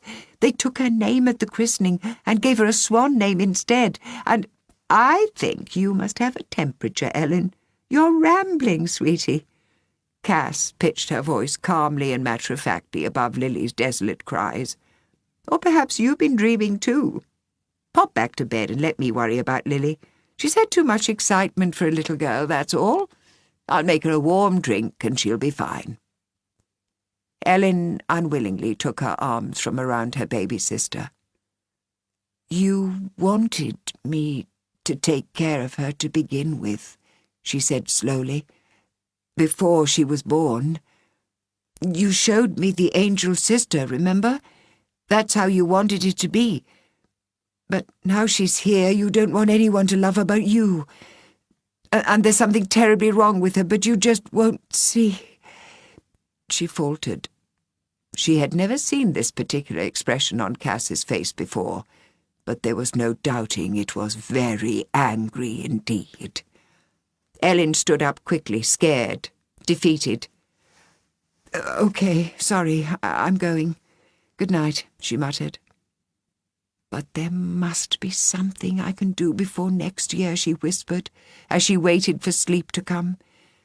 "In the story, the girl makes shirts out of nettles, and when the swans put them on, they get changed back into her brothers." But in that story the Swan brothers knew they were enchanted, and at night they always returned to their human form. That was 100 times easier to deal with than the enchantment that had befallen Lily. "I'd make Lily a nettle shirt if it would do any good, though," thought Ellen. "I'd make a dozen. I'd do anything at all if it would save her." Then the voice spoke firmly and distinctly. It seemed to be getting clearer, Ellen thought, puzzled. "If you have courage, follow the signs," it said. "What do you mean?" asked Ellen aloud. "Follow which signs? Why do you keep on telling me this stuff? Who are you? Where are you?" She was bolt upright now, her skin prickling all over. But as if it was a tape that could only play one recorded message at a time, the voice merely repeated meticulously, "Follow the signs. Follow the signs."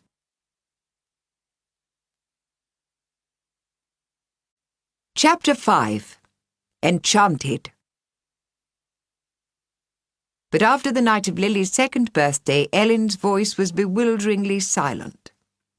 And as the weeks and months went by, it became too easy to behave like Cass, as if nothing out of the ordinary had happened in the Carson family, that everything was just as fine as it could be. Besides, as time passed, the world of school took most of Ellen's energy. To escape her loneliness, she found herself spending even more time reading and doing homework. If her teacher didn't give her any, she invented some for herself. The harder she worked, the less the other children liked her. The less they liked her, the harder she worked. It was like being trapped on a factory conveyor belt. Even if she wanted to, she daren't get off. If she did, she might have time to think. After Lily's party, Ellen's father came less frequently at weekends. He was busier than ever nowadays, it seemed. When he did come, he spent long hours in his study, working. Ellen was shocked at how unhappy he looked when she saw him briefly at mealtimes. She knew he was in some kind of trouble. Something was wrong with a building he'd helped to design years ago, and people were angry with him. But when Ellen asked him about it, longing to sympathize, he told her sharply she was far too young to understand. Cass, on the other hand, did less and less. After the move to Suffolk, she'd continued to work as a freelance designer. And for the first months of Lily's life, she'd gone up to London now and then to keep up with things and plan new projects. But lately, all Cass seemed to do was look after Lily, even though Lily needed so frighteningly little looking after. Some days, Ellen came home to find Cass by the fire, rocking Lily in her arms, humming lullabies, the two of them apparently in the same position they'd been in when she left in the morning. And her mother would jump guiltily and say, "Oh, is that the time? I'd no idea." As if the interminable day Ellen had struggled through at school had passed in the space of a dream for Cass. "Let's go for a walk, Mum," Ellen would say then. "Lily's too pale, and it's so stuffy in here. Mrs. Lumpkin says she needs more fresh air." But Cass usually had an excuse to stay by the fire. Lily had a cold. Cass was tired, or expecting an important phone call. It was true Lily often had colds, and that Cass, who used to be so lively, always looked exhausted these days. But almost no one phoned Cass anymore. Her London friends were getting used to life without her, and her Suffolk friends, mostly other mothers with little children, had gradually stopped coming for long gossips over cups of coffee. Lily's strangeness, increasingly obvious now she was older, had frightened them away, Ellen thought angrily. Ellen was used to walking to and from the village school on her own most days, but one autumn afternoon, to Ellen's surprise, Cass was waiting for her in the car when she came out. She was wearing eye makeup, as she used to, and she'd had her hair done for the first time for ages. Lily, strapped in her car seat, dreamily examining her fingers, was wearing a new velvet dress, green as spring moss. "Is something wrong?" asked Ellen, alarmed. "I've been shopping in Ipswich, and now I'm taking my 2 lovely daughters out to tea," said Cass. "What's wrong with that?" And smiling so brightly Ellen could hardly stand to look at her, Cass drove them to Aldborough very fast, talking all the way. They had a blowy walk along the seafront to inspect the ancient moot hall, which had originally been built 3 whole streets away from the shore, Cass told her. But after a while the October wind made Ellen's ears ache. They took refuge in the bookshop for half an hour or so, where Ellen carefully chose some new paperbacks. And at last they went for tea in the Minsmere Tea Rooms, which was part of an old-fashioned hotel. A frail, white-faced old man in a frighteningly grand waiter's uniform guided them silently across miles of carpet to a table beside an open fire. Ellen wondered if the waiter had been a young man when the hotel was built, and watched anxiously as he toiled back to the kitchens. He was so thin he looked brittle, as if he were made of peppermint candy.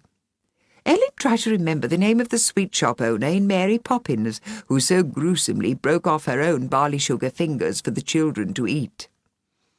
"Real linen," said Cass approvingly, rubbing the tablecloth between finger and thumb. "And beautiful old beams. I hope the cakes are as good as everything else looks here." "Mrs. Corrie," thought Ellen with as much relief as if she'd extracted a splinter. That was it, the one with the galumphing great daughters. She looked warily round her. Taking her sister to public places wasn't always comfortable.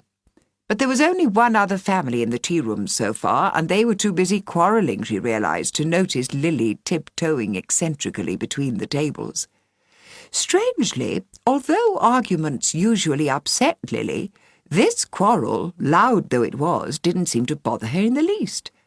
This family seemed to be enjoying its battle, Ellen noticed, amazed. Each person trying to outdo the others in insults and witticism. Gales of laughter reached Ellen's table. Cass raised her eyebrows at Ellen and grinned, amused. "Ooh, those do look good," she said greedily as the elderly waiter unloaded their order with trembling hands. "And there's extra hot water for the tea. I love it when places do that." Ellen tucked into the scones. "It's nice here," she said. "I'm glad we came." "So am I," said Cass, spooning on jam and cream. "We must do it again. It's time we bought you some new dresses too, Nell. Let's have a proper day out together soon. I never mean to get into a rut, sweetie, but somehow lately it sort of creeps up on me." Ellen looked away. This was the closest Cass had ever come to saying she'd been unhappy. And though Ellen knew it was true, she also knew that by tomorrow Cass would be sorry she'd even hinted at it. But it was so lovely to see her out of the house, lively and smiling again, almost like the old days. Perhaps Cass was nearly over her depression now, Ellen thought hopefully, the way people got over flu. "I don't need another dress, Mum," she said, "but if you want to take me somewhere, I'd like to go to Framlingham Castle, or the Otter Sanctuary."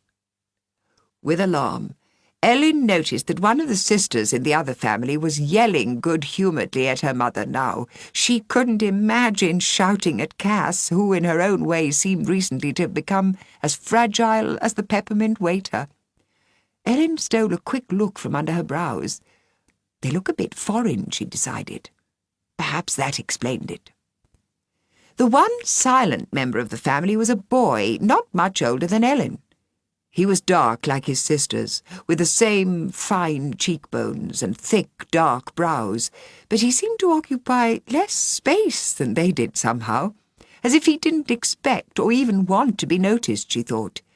He'd eaten only a mouthful of his cream cake and was drumming absently on the table, as though he'd forgotten where he was. Lily, fascinated by the sound, circled tentatively closer to the boy's table, her thin fingers semaphoring away.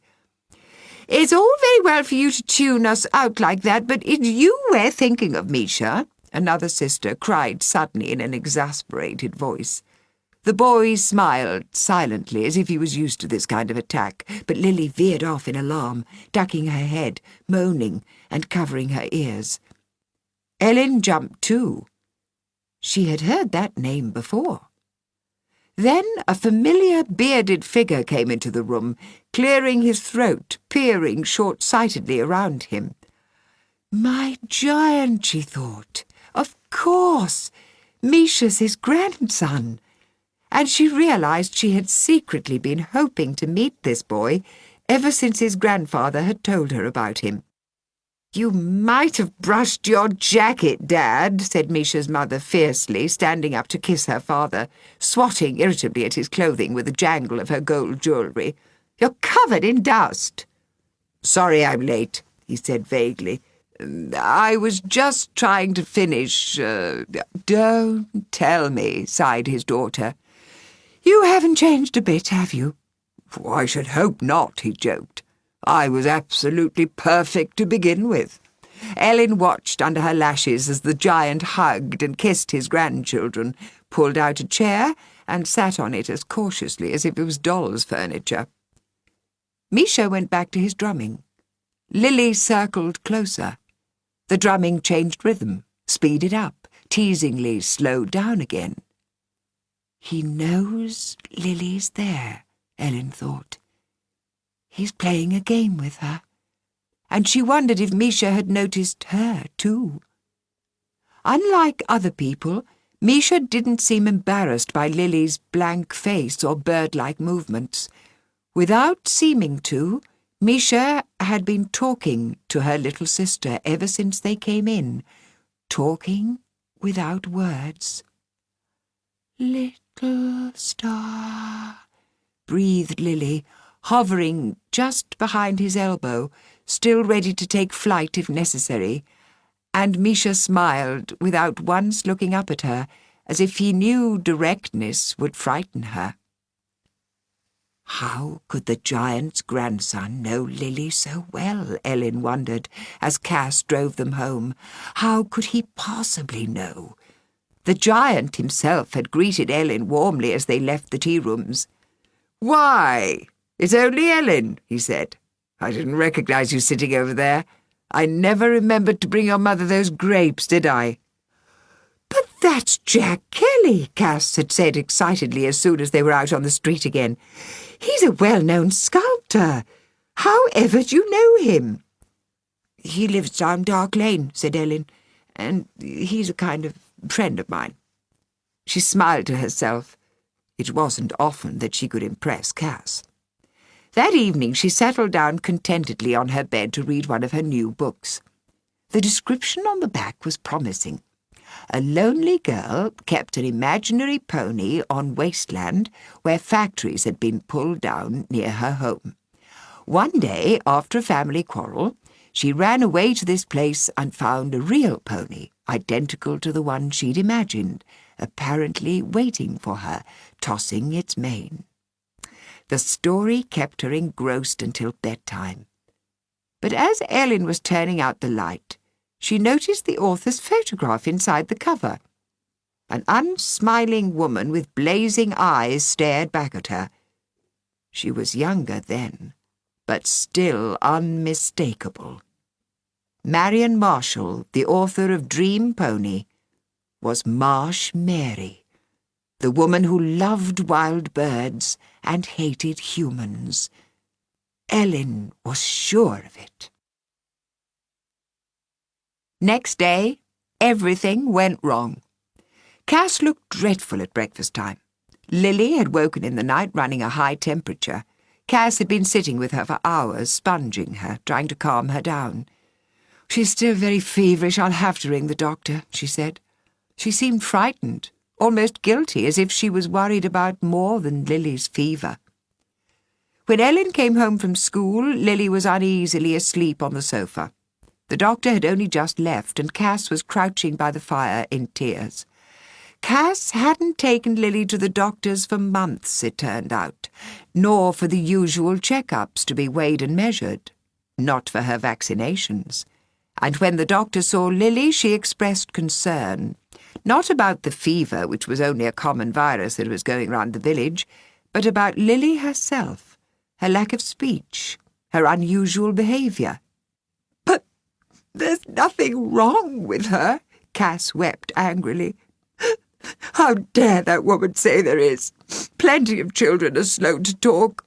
Lily's just shy. She's intelligent and sensitive, I know she is. Look how she loves music. She sat through a whole Mozart concerto with her ear to the stereo and didn't move a muscle. Does that sound like a handicapped child to you?" "I don't think Lily's exactly handicapped," Ellen began timidly. "I think she's been—" "Do they think I'm going to subject my little girl to those terrible tests as if she was some kind of scientific specimen?" "Enchanted," Ellen battled on. "Enchanted by sadness. We've still got a few months left until her birthday. I think we could stop it together, Mummy." "Oh, God! What on earth am I going to say to your father?" Cass burst out. "Not that he really—" Ellen felt her stomach lurch. "Don't say it," she willed. But Cass stopped herself, blinking away her tears. "My goodness! Look at the time, Nell," she said, as if nothing whatever had happened. "I must get your tea. You'll be starving." "I'm not hungry," said Ellen. "Really." This was true. She felt extremely sick. "Oh, don't be silly," said Cass. "You're growing, and you must keep your strength up. Come in the kitchen and talk to me, sweetheart, while I scrub potatoes. Did I hear you mention Lily's birthday? What shall we buy her this time, Nell? Hasn't the time flown? It seems only the other day she was a tiny thing in a shawl." Hopelessly, Ellen trailed into the kitchen. It was not only Lily who was enchanted by sadness, she understood now, watching her brightly chattering mother begin efficient preparations for the meal neither of them would have the heart to eat. It was Cass who had been running from her own unhappiness ever since she was a little girl. But in the end, by some mysterious magnetism, that sadness had sought her out, drawing her slowly but surely to itself. Recently, for weeks at a time, Cass had given in, letting herself slide into that strange, sleepwalking apathy. But the more she fought to break out of it and be her old self again, the harder she struggled to leave that drowning pain behind, the tighter the poisoned web was drawn around them all. The swan's enchantment was almost complete.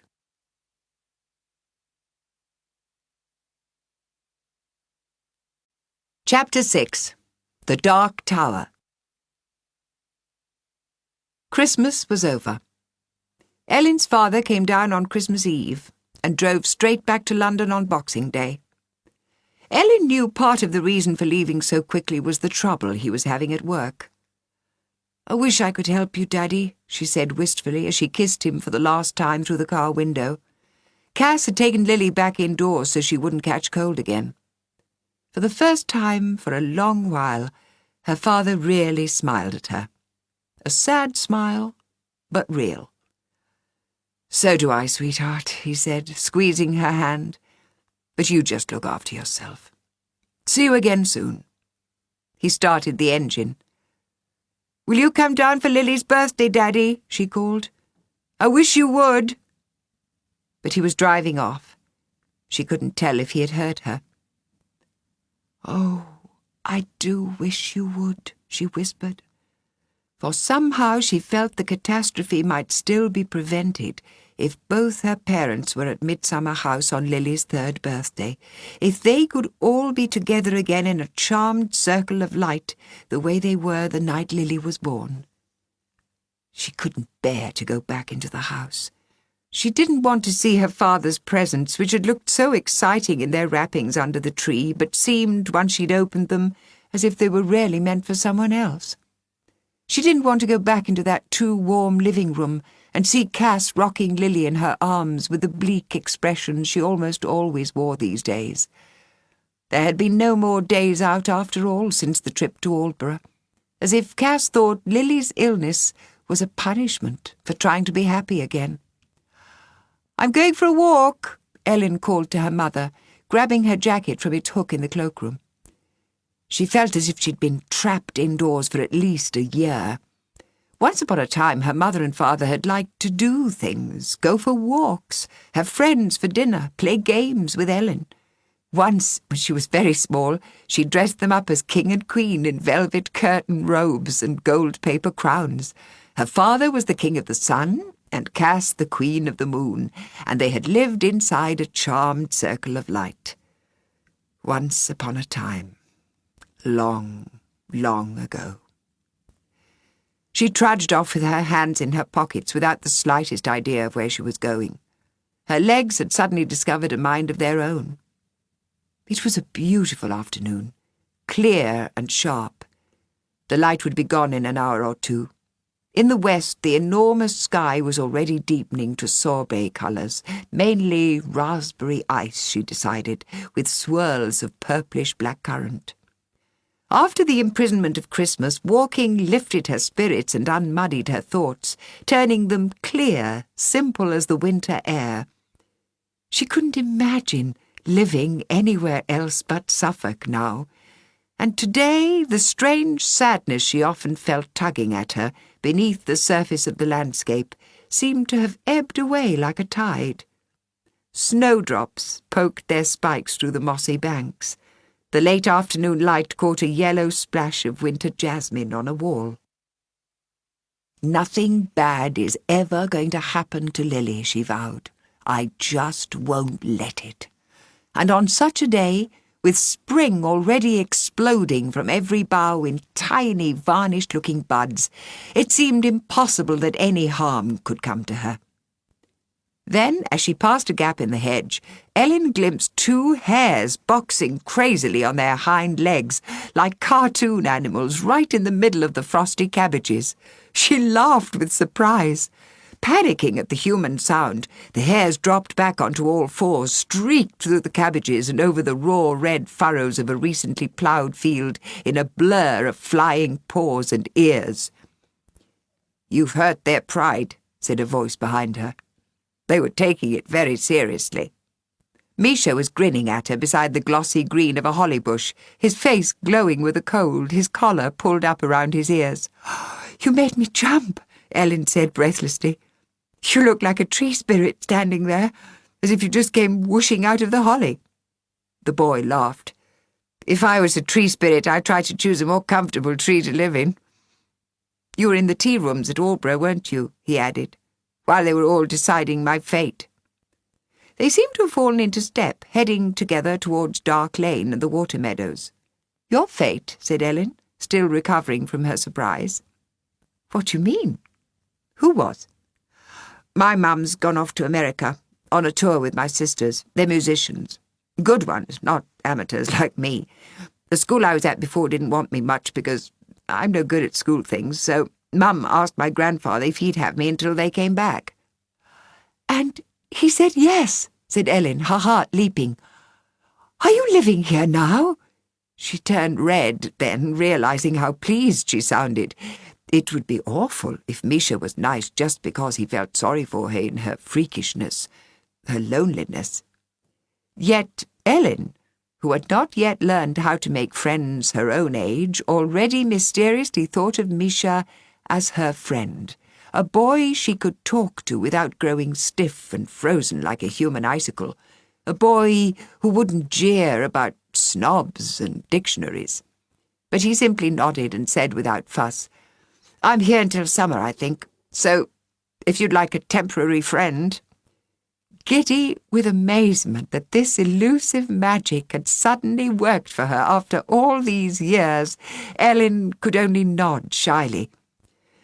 "You see, that didn't hurt too much," she told herself.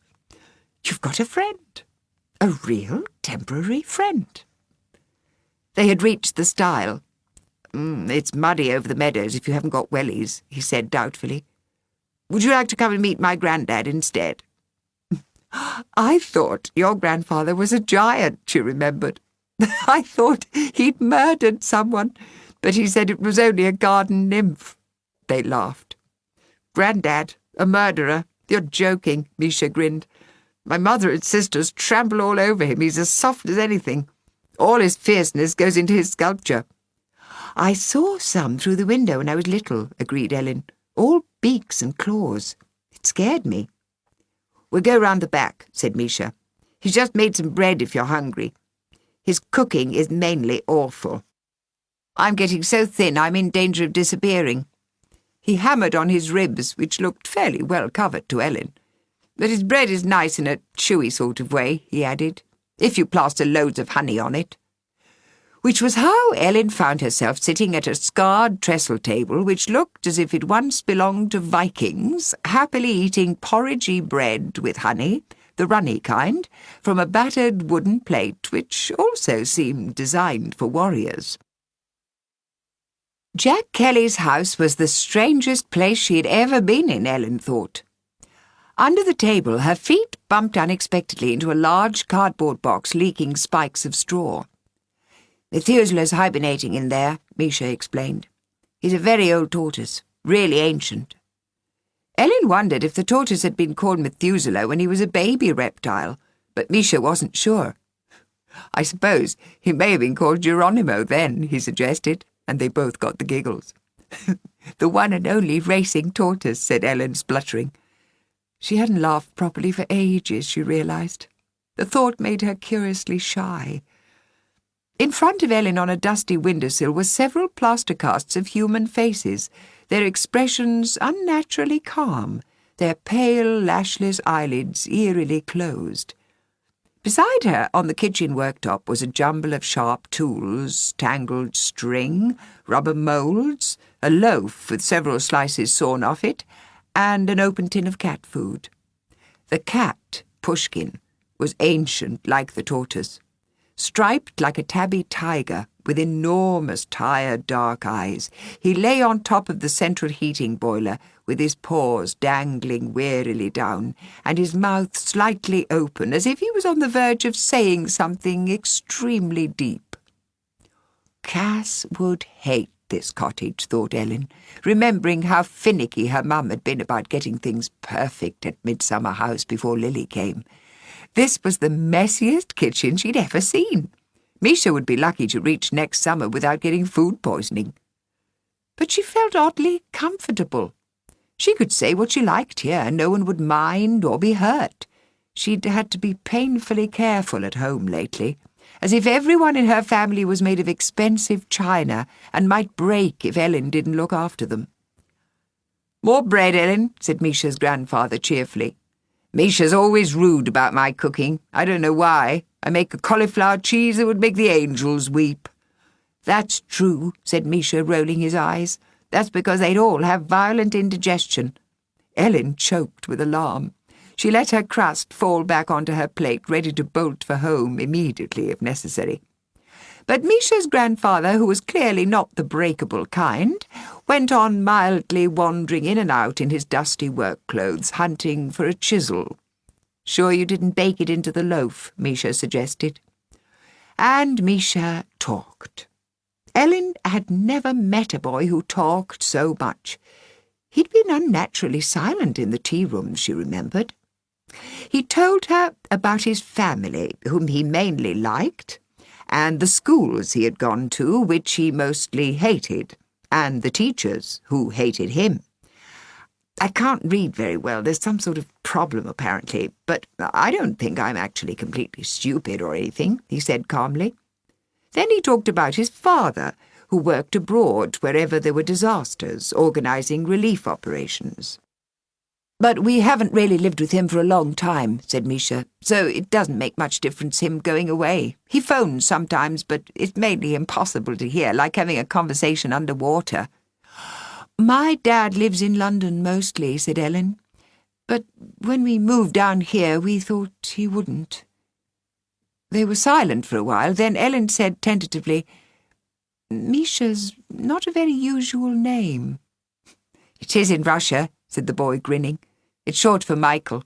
My dad was half Russian, Mum's part Italian, and Grandad's half Irish, and somewhere there's some Persian, I think, or maybe it's Turkish, though I can't remember how it happened. Anyway, that's why we all look a bit Arabian Nights-ish. My sisters really revel in all that. Have you finished eating? Do you want to look round? I mustn't be long, said Ellen, or Mum will worry.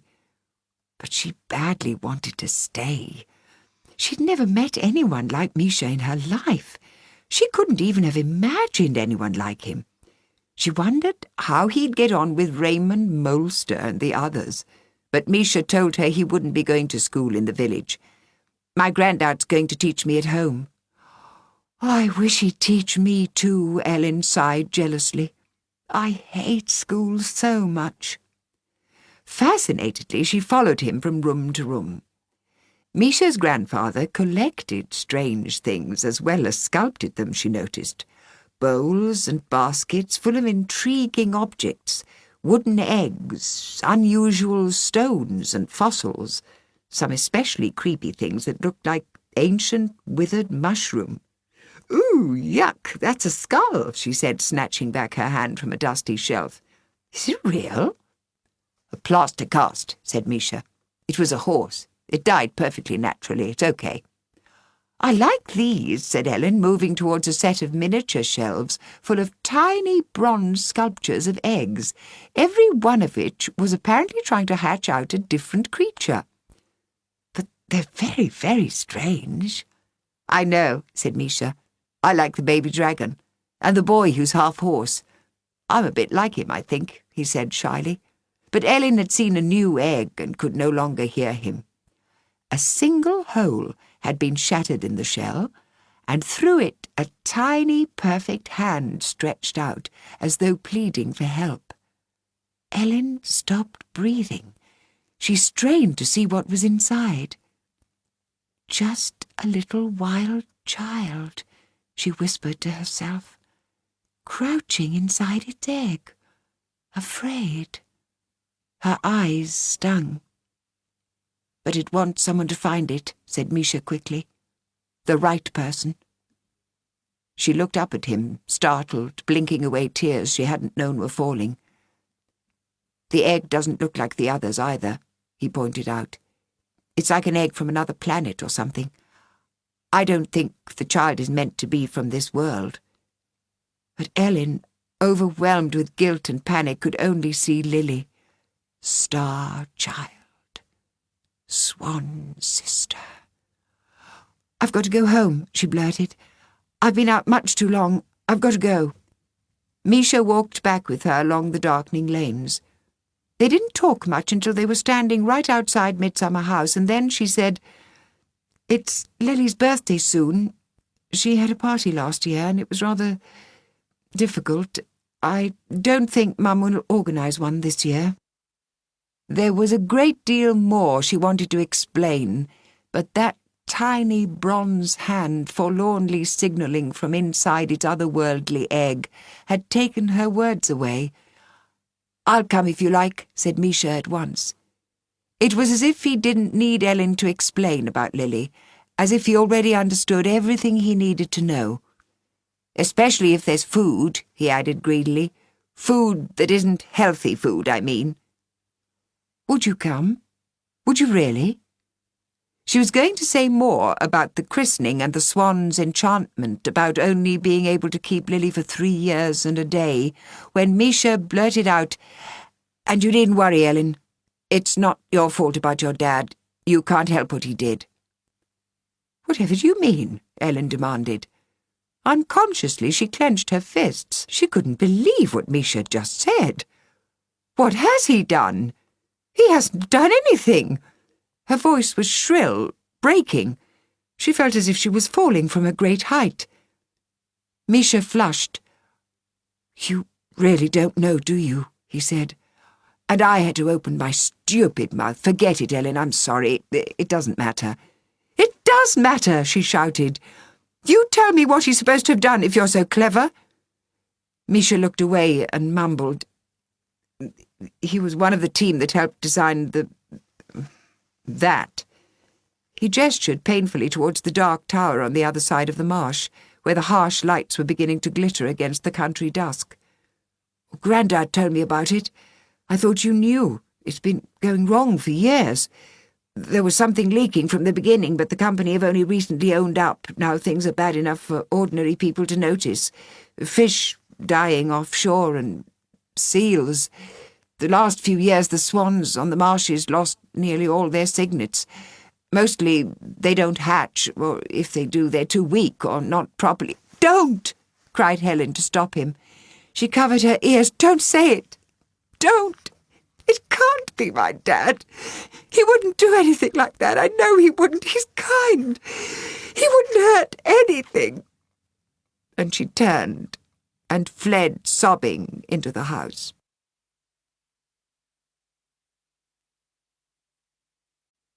Chapter 7. Feathers in the Wind. "I didn't want to tell you," said Cass painfully. She was pouring baby cereal into Lily's special bowl, stirring in soya milk. "I hoped it would all be sorted out soon and you wouldn't have to know. Your father didn't want you to be upset." Ellen blew her nose. "You should have told me. It was awful, Misha knowing and me—" Her eyes started overflowing again. "I'll make you a hot drink," said Cass helplessly. "I don't want anything," said Ellen, scrubbing at her face. "It isn't really his fault," said Cass. "Your father was only one of the people who—" "That doesn't make any difference," said Ellen furiously. "He shouldn't have had anything to do with it in the first place. It's killing everything. Like that old drowned city all over again. Can't you tell? The first day we came here I could feel it in the air, the sadness. As if the trees, the marshes, everything was trying to tell us something was wrong." "He has to earn a living," Cass said. She was crushing a handful of tablets in a mortar. Since the doctor's visit, every evening, precisely as a laboratory experiment, she prepared Lily a high-vitamin, high-protein breakfast for the next day. "He has to earn money somehow. We could never have bought this house, or even be able to afford to have another—" Her voice trailed away. Ellen, unable to say another word, slowly shook her head, her eyes brimming. She phoned Misha a few days later. "I'm sorry I ran off like that," she said. "I suppose I just didn't want it to be true. You know you said you'd come to Lily's birthday party. Did you really mean it? Will you still come? Even if, well, you know." "Sure," said Misha. "I'll come. We're temporary friends, remember? But are you okay? You sound peculiar." "No," said Ellen. "It's just that my father can't, manage to be here after all, and last year—" She could tell Misha was waiting for her to finish, but she couldn't bring herself either to tell her fears for Lily aloud or explain her vague hopes that Misha might help to keep her little sister safe. The magic of the swans was so dark and strange, she was suddenly superstitiously terrified that she might strengthen it, even just by speaking of it. So she only said hastily, "Oh, nothing. Come at about 3 tomorrow, then. Cass promises she won't make one single healthy thing, and you needn't bother with a present or anything." But when Misha arrived, he was carrying a small cardboard box that chimed faintly as he handed it to Ellen. While Ellen opened the box, Lily hovered in the doorway, her eyes fixed somewhere above their heads, nervously sucking her fingers. She'd begun to suck them so often lately they'd become chapped and sore. She was wearing a new flowery dress with a flouncy Victorian-style smock over it. Cass had recently trimmed her fringe, so she looked more elfin than ever. "Oh, Lily will love these," Ellen exclaimed, pulling out a long string of bronze bells with a warm, jangling sound. "She likes anything that makes a beautiful sound." "I think they're actually meant to be cowbells," said Misha, shedding 2 of his sweaters and unbuttoning his shirt collar.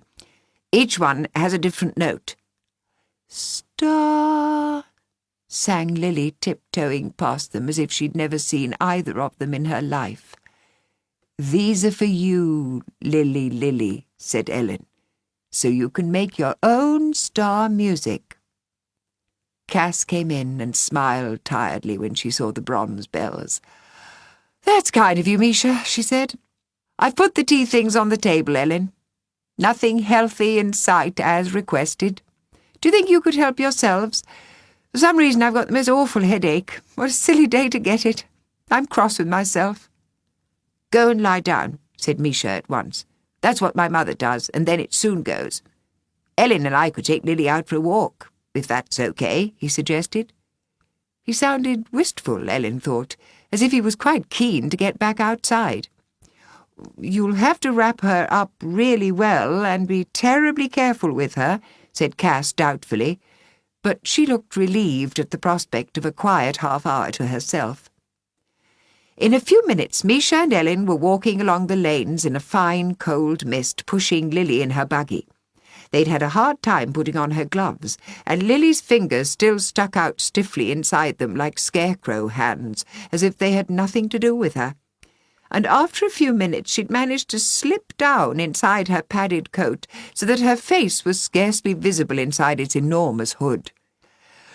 "It's absolutely sweltering in your house," said Misha, taking a huge gulp of cold air. "I know Grandad's mean with the heating. I actually get ice on the inside of my bedroom window, but your place is like a greenhouse. How do you bear it?" "Mum always has it like that for Lily," said Ellen.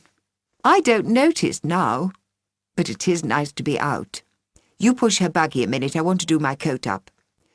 "You know," said Misha cautiously, fighting a smile, "I don't want to be rude, but seeing her inside that big hood, with her fingers sticking out, your little sister really reminds me of E.T."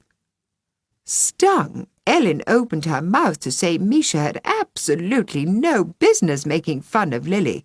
She had the whole speech ready in a flash, and it was so withering that after she'd made it she was going to snatch the buggy back from Misha and storm back home with Lily by herself and never talk to him again. She'd managed this long without friends. She could go on managing forever if she had to. Then she spoiled it entirely by laughing. She laughed until the tears poured down her face. "Oh, Misha, she does," she cried. "I've never thought about it, but she really does." Suddenly, it was a huge relief to talk about Lily's peculiarities with someone who accepted them so naturally.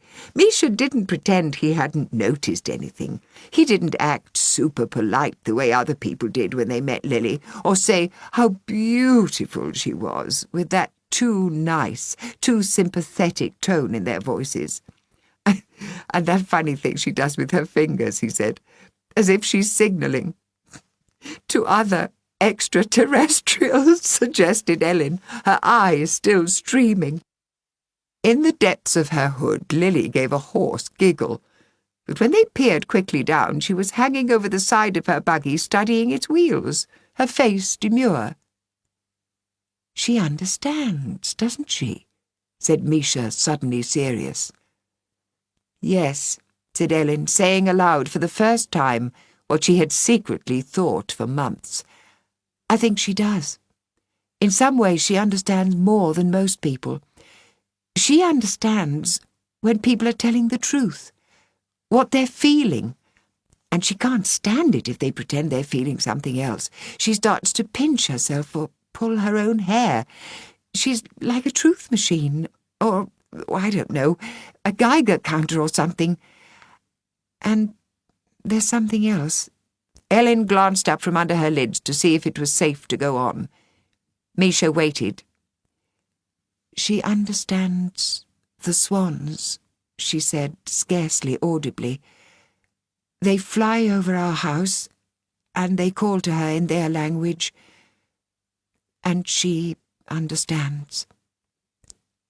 Ellen was watching Misha carefully as she was speaking, and she noticed his expression didn't change so much as become fixed. It stayed so very much the same, it was as if he was turning into one of his grandfather's sculptures in front of her eyes. Then he gave a small, guarded smile, and Ellen realized Misha was not going to tell her she had hoped that he, too, once understood the language of birds and animals. He doesn't want me to know about it, she thought sadly. He doesn't trust me enough. He's going to pretend he doesn't know what I'm talking about. It's freezing, he said then. Let's run as far as the white fence to warm up. I'll race you with the buggy. Ellen, still battling with her disappointment, took a few seconds to hear what he had said. Run? Race? With Lily's buggy? Ellen felt quite shaky with alarm. What would Cass say? Then suddenly she badly wanted to do it. Somewhere close by, fear and sadness waited for her like a heap of ugly old clothes she was forced to wear whether she wanted to or not.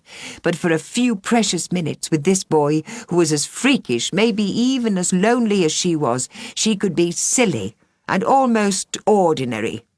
"Okay, on your marks. Ready, steady," she shouted. "Off go the charioteers," yelled Misha, charging off. Lily, who had been nodding dreamily inside her monk's hood, scarecrow fingers splayed, gave a startled whoop and hung onto the sides, her eyelids closing against the rush of cold wind. Shrieking like banshees, with the buggy rattling drunkenly from one side of the lane to the other, Misha and Ellen tore through the mist to where the willows loomed over a shallow trickle of a stream behind a low white fence. "Oh, now it's your turn to be the charioteer," commanded Misha breathlessly. "I think Lily's actually enjoying this, don't you?" By the time they got back home, all 3 children were flushed and dishevelled. "Now, remember, Lily," murmured Misha as they lifted the buggy back up the steps. "You're on your honour not to say a single word." "That was nice," said Ellen gratefully when tea was over. "Last year there were all these presents Lily didn't need or even notice, and all this party food she couldn't eat. It was like a bad dream. But today was fun. Very silly," she added, grinning, "but brilliant fun." Then, as he was leaving, hauling his sweaters back over his head, she said shyly, "Please don't be angry, but your granddad told me about how you used to understand what the birds said and the animals. He said even going to school couldn't make you into an ordinary person, and he was glad. That was why I told you about Lily and the swans." At first she thought Misha was going to stalk off in a huff, but instead he gave a sigh of immense relief. "You don't think I'm mad then," he said. "I stopped telling anyone in the end. People got so weird about it. Mum took me to see a shrink and everything. I suppose it was hard for them taking this little kid to the zoo for a night's treat and having to listen to him ranting on about how miserable the animals were. I remember there was this bear." Misha fell silent, biting his lip, remembering. "The worst time was the dolphin pool at a safari park once. I could feel this terrible scream filling my head, as if they were begging me to do something." He looked away quickly. "I actually fainted. After that I tried to stop understanding for a while, but then I felt terrible, hollow, like some kind of zombie, as if I was only half alive. And anyway, I had this feeling that one day I was somehow going to need this weird thing, that it might turn out to be really important, even if no one could understand much about it now. So I just make sure I stay away from dolphin pools." He grinned shyly. Ellen stopped. She was still thinking how to say it. "I don't understand animals the way you do, Misha," she said slowly. "But when we first came here, I used to hear a kind of spooky voice. I don't know what it was or even where it was. It was sort of everywhere at once, and yet just inside my head at the same time. Misha was nodding. "Everything's alive," he said softly. "Fire, stone, moss, that old copper beech tree there. Most people have to shut the aliveness out. They try to forget. They've got too much else to think about. Work, money, wars." Ellen was thinking of her father with his stereo turned up high. "Lily can't shut it out, ever," she said, cold with understanding. "She doesn't know how. Lily's like an open window that everything blows through.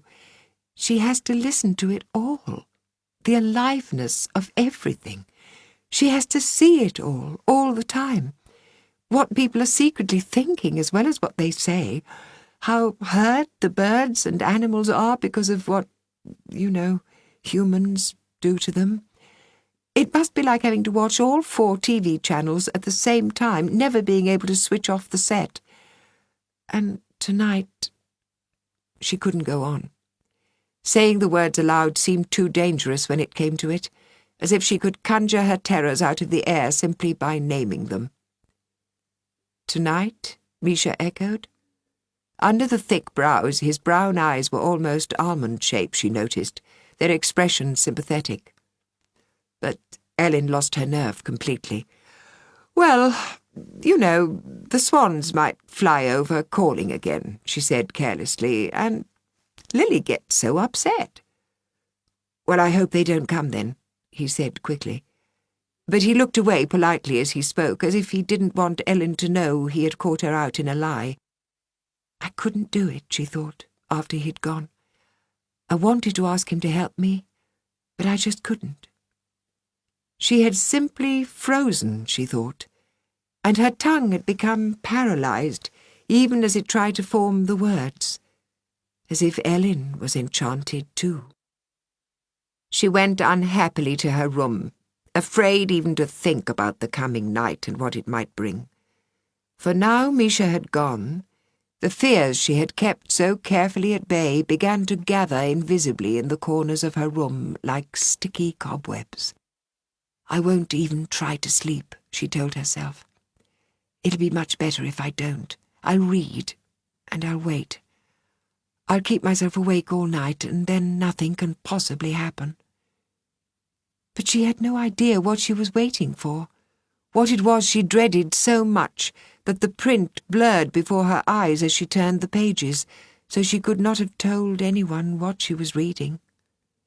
She heard the clock strike 1, then 2. Her lids kept closing. Each time she caught herself and jumped guiltily, dragging herself awake, forcing herself back to her meaningless book. She mustn't sleep.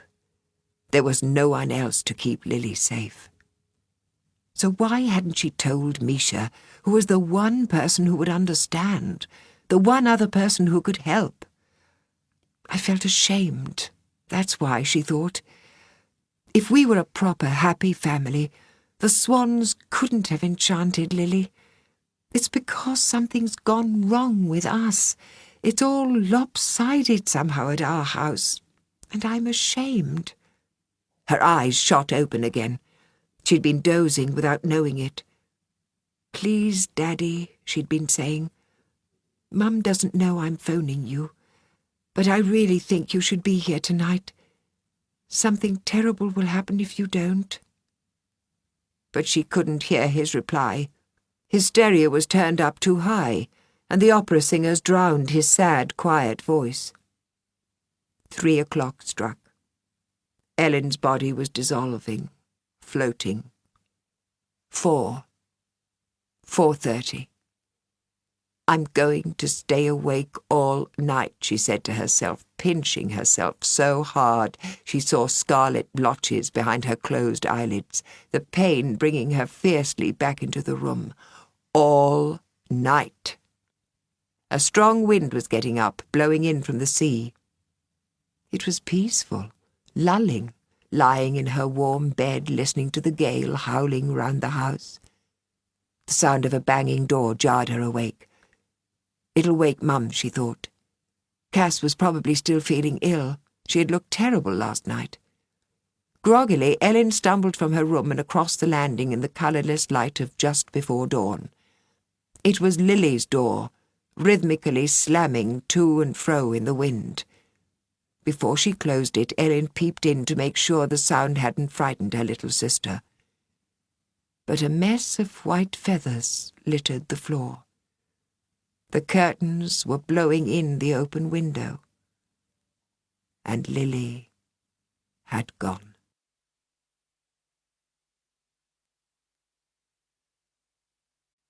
Chapter 8. A Maze of Water. Shock and confusion followed. Phone calls, police cars racing up the drive of Midsummer House, their blue lights flashing, the house turned upside down, endless questions. When she was no longer needed, Ellen slid away to her room.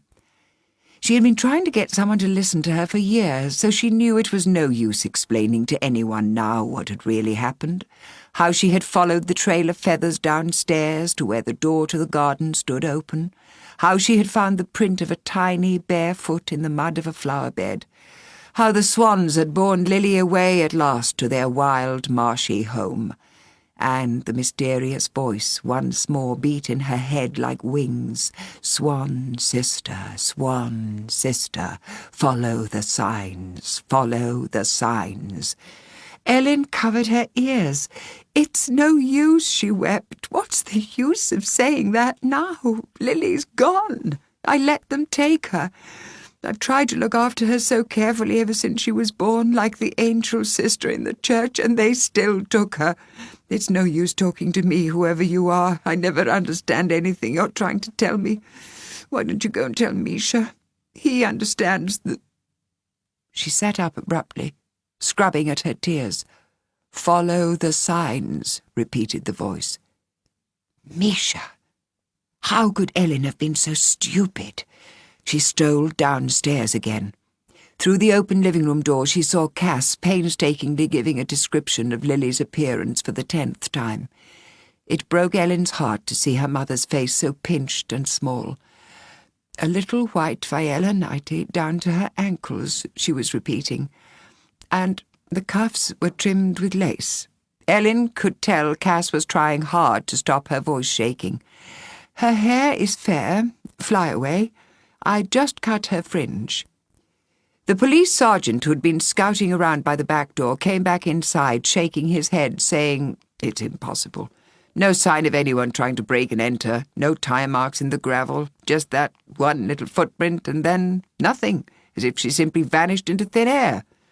When's the husband going to get here? Does anyone know? If he's going to be much longer, I think someone should fetch Julie Lumpkin to stop with this lady until he arrives. She shouldn't be left alone in this state." While the kind sergeant's back was turned, Ellen slipped out. She fled across the lawn and, climbing the fence, dropped awkwardly down into the meadow beyond. Ahead of her, the countryside swept out towards the marshes. A thin mist hid the sea. Somewhere a ship hooted its warning, and another answered it. "Follow the signs, follow the signs." How could she have been so stupid? What sort of signs had she been waiting for? Whacking great road signs saying, "Do this, Ellen, do that, Ellen"? The signs had been under her nose all the time, woven so naturally into her everyday life she hadn't even noticed them. Looking round quickly to make sure no one had seen her, she set off at a run. And Misha was already waiting by the stile in Dark Lane, chewing his nails. "I know," he said. "They took her away. I heard them fly over from the marsh in the night. You knew yesterday, didn't you, that they might take her? Why ever didn't you tell me?" "I couldn't," said Ellen. "I wanted to, but I suppose I've got used to trying to do it all myself, only I can't. All the time the voice kept telling me to follow the signs, and I couldn't even get that right. I wasn't looking for the right kind of signs. You were one, you see, but you were sort of too big to notice somehow. So, please, Misha, help me get her back. Apart from me, you're the only person who understands." "I want to help," said Misha. "Of course I do. But she could be anywhere out there." He was half talking to himself. "Really, we need a boat. I wonder if Mary—" "Do you mean Marsh Mary?" cried Ellen. "Do you know her, then?" More signs I've been missing, she thought, dismayed, remembering how she'd been drawn to Mary the day Cass had taken her to St. Aidan's church, and how the woman had burst in right in the middle of Lily's christening. Then Ellen had bought that book in Aldborough. "I'm so stupid," she thought. "Yes," said Misha in surprise. "I've known her for ages. She's got a couple of old dinghies. I wonder if she'd let us borrow one. The marshes are really made up of hundreds of little islands, you see. If we rowed around a bit, we might get some clue where she's—" "Oh, Misha." Overwhelmed, Ellen was suddenly weeping with great, tearing sobs. "I keep picturing Lily. She must be so cold and frightened, so lonely. I can't bear it." She covered her face, her shoulders shaking. Misha looked as if he was going to say something, but thought better of it, patting her awkwardly on the back instead. "You'd better go home now," he said gently, "or they'll think you've gone missing too. I'll slip down to Mary's place, and if we can borrow a boat, I'll fetch you before it's light tomorrow. Then you can get out and back without anyone missing you." But Ellen had gripped him by the sleeve. "You think Lily wanted to go with the Swans, don't you?" she said urgently. "I don't know, Ellen," said Misha. His brown almond eyes gazed steadily back at her. "This whole thing is so strange. It feels almost familiar somehow, like remembering a dream. I think you're being much too hard on yourself. This was going to happen, whatever you did. As if it had to happen, like, I don't know, fate or something. That day I saw you and Lily at Aldborough, I already knew that— I can't explain exactly. Only, I don't know why." When Ellen tried to sneak back in through her own back door, she collided with a furious Mrs. Lumpkin.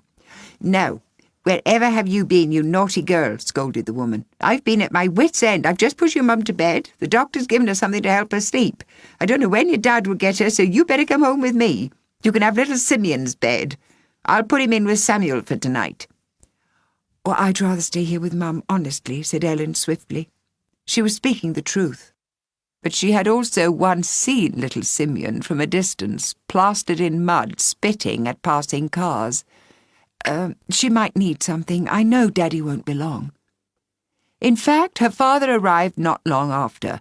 But although Ellen had been watching the clock, longing for the moment when she heard his car and the sound of his key in the lock, she knew as soon as she saw him that he could help neither her nor Lily.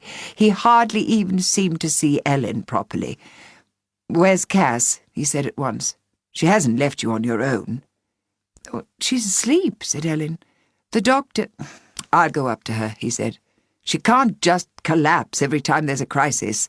She has to learn to face reality sometime." He rushed past her without another word. Ellen's legs gave way suddenly, and she sat down numbly right where she was at the foot of the stairs. "Is that what he's been thinking all this time?" she thought. "He never said before." There was a far-off ache in her throat that seemed to belong to someone else. A small blue butterfly, woken from hibernation, was fluttering bewildered against the window.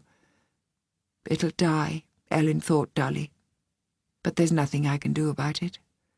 And she went on sitting where she was, listening to the subdued voices of her parents upstairs, while the butterfly went on beating its tiny body against the glass, trying to get out.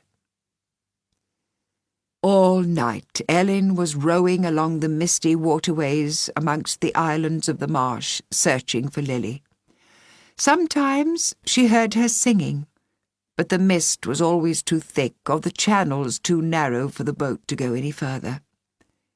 It was a relief to wake to the real-life sound of Misha's stones raining against her window. She threw on her clothes and ran down to find him waiting for her. "Mary remembers you," he said. "From the christening. She remembers the swans flying over too. You won't have to explain to her. I know most people think she's nuts, but she understands things other people don't." "Can we borrow the boat?" Misha nodded. "But we'll have to hurry. It'd be better if you had a bike, really. I cycled up here." "I've got a bike," said Ellen. But I've only just learned to ride it. You mustn't mind if I wobble." They sped down the lanes in the muted light that comes before true dawn, and Ellen's wobbles were under control by the time they reached the other side of the forest. Marsh Mary's house was an extraordinary cross between a wooden cabin and an upturned boat, beached on a high patch of sandy ground between the watery marshes and the sea. Smoke rose from a tin chimney in erratic spirals. Mary herself was sitting outside on her front step, absently petting the ears of a gangling setter puppy, her hair wound into a flowery scarf. Despite the cold, her feet were bare, and her toenails, Ellen was astonished to notice, were painted bright scarlet. "Come in," she said. "The kettle's on. You can have toast, too, if you want it." "We haven't got time," said Ellen. "I mean, thank you, but we mustn't. My little sister—" "Haven't you ever heard of Romulus and Remus, girl?" said Marsh Mary sharply. "Yes," said Ellen, deciding Marsh Mary was madder than she had thought. "They were twin babies. The wolves brought them up. And then they founded Rome. I think," she added uncertainly. "The children, not the wolves." "Well, there you are," said Mary unhelpfully. "And I'll tell you, your sister is perfectly safe where she is among the swans, probably safer than she's been since the day she was born." "That's a stupid thing to say," cried Ellen angrily. "She was only wearing a little nightie. She'll freeze. And there's nothing for her to eat. She's not a frog. She can't eat worms and beetles. She needs vitamins. I thought you'd understand. I thought you were going to help us get her back." Marsh Mary pursed her lips. "I never said that," she said. "I just told that boy there I'd lend you my boat so you can look for her, which I will. But what will happen if you find her, I don't know. It isn't up to me, I'm afraid. And it isn't up to you either, Ellen. This is a bigger story than yours or mine." She rose to her feet and went into the shack. Misha stayed on the step, stroking the puppy. "Her tea is absolute poison," he warned in a low voice, "but her coffee's worse. They're both very black. The toast will probably be okay." Reluctantly, Ellen followed the woman into the cabin, where a copper kettle had begun to sing over a polished black stove. "This is kind of you, but I have to get back before they notice I'm missing," she said worriedly. She was faintly startled by the inside of Marsh Mary's home, which was unexpectedly full of beautiful things.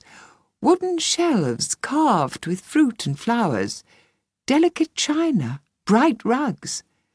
Marsh Mary ignored her and went on pouring a stream of boiling water into an apple-green teapot. "Are you a fighter, Ellen?" she demanded suddenly. Ellen jumped at the abruptness of the question, then jumped again, finding herself staring into the unfriendly eyes of a large gull which was perching on the back of a graceful lyre-back chair. "Don't mind Boris. The last oil slick nearly did for him, but I pulled him through. He's happy enough to have a quiet life these days. You didn't answer me, girl. I asked if you were a fighter." Yes," said Ellen, reaching a decision which surprised her. "Yes, I am." "You'll need to be," remarked Mary tersely. "How many sugars?" Ellen took the thin white cup, looking nervously at the scalding black fluid it contained. "Do you still write stories?" she asked politely. "I bought one of your books in Aldborough." Marsh Mary clattered crockery on her dresser. Her mouth was set in a straight line, but her hand trembled, Ellen saw. "No, I don't," she said. "And I dare say you're like all those other know-alls that won't leave a person in peace, and you'll pester away at me until you know the reason why, won't you? So I'll tell you, and then let that be the end of it. It's because there comes a time, Ellen Carson, when all the stories have been told, and all the words spoken, and the world is still in one hell of a mess, and you realise you haven't done it one bit of good." "I offended her," said Ellen later, as Misha untied the dinghy, handed Ellen down beside him, and began to row out into the water. "She hates talking about her writing," said Misha. "She might have been worse. I think she actually likes you." Within minutes, Ellen and Misha were gliding through a watery maze, heading into the hidden heart of the marshes.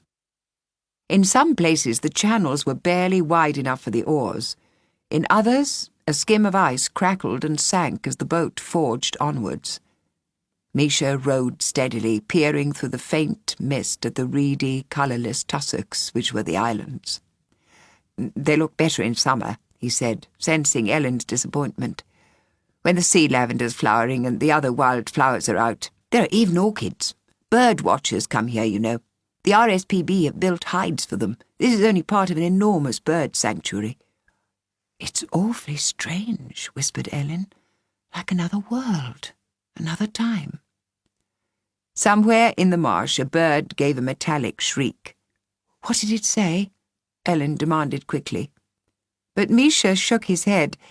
"It isn't like that," he said. "I can't use it to spy on things. They have to want me to know."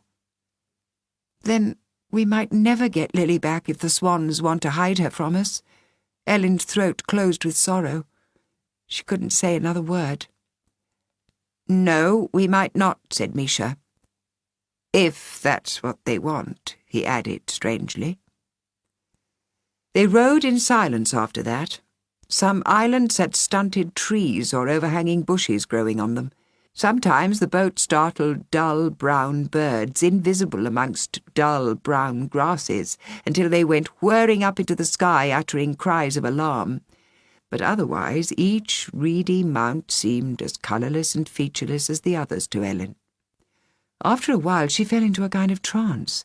She stopped worrying about whether they had stayed out too long or if they might lose their way. It was as if there was nothing in the world except the marsh and its windswept islands, the boat, and the oars rhythmically dipping in and out of the ice-skimmed water.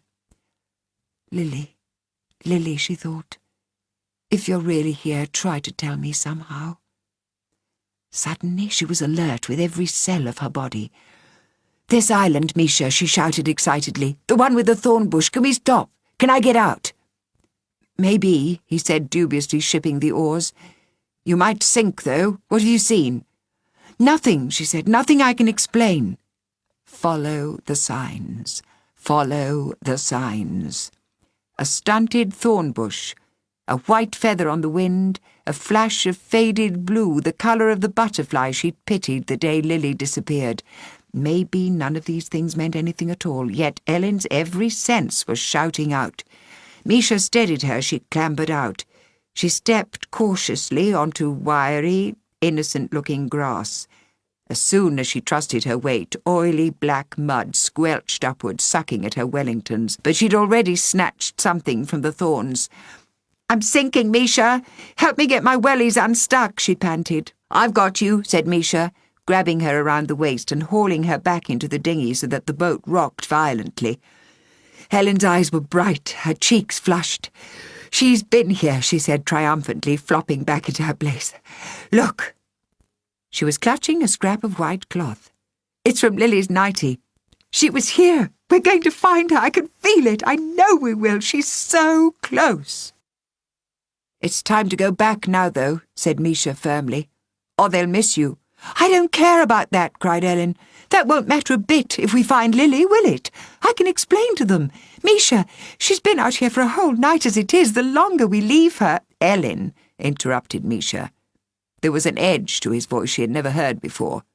"Listen. Really listen properly.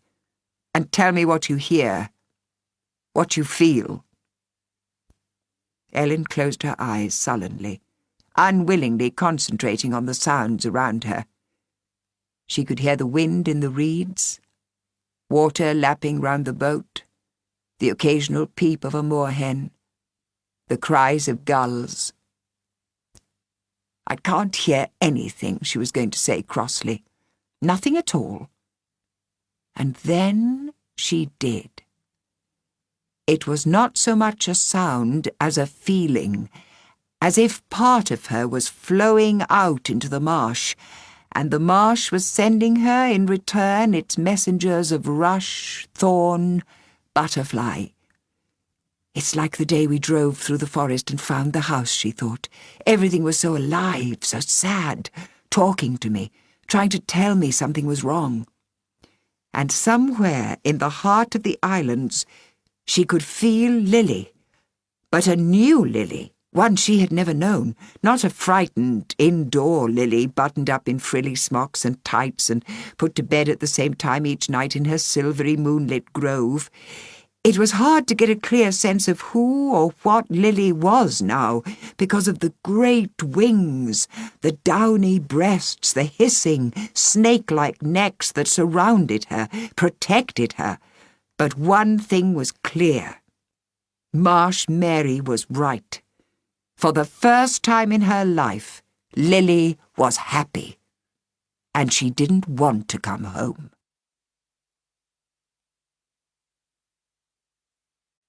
Chapter 9. Swan Child.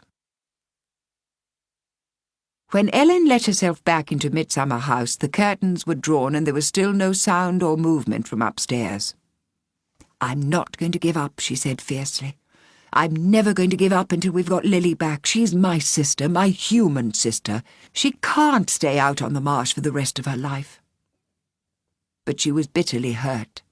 Despite the troubles of the last 3 years, Ellen had tried to be the most loving sister Lily could have, like the angel at St. Aidan's towing her sister bravely along under the stars. Now Midsummer House felt so large and lonely, so wrong, without Lily tiptoeing through its rooms, crooning to herself. "Oh, I miss her so much," she whispered.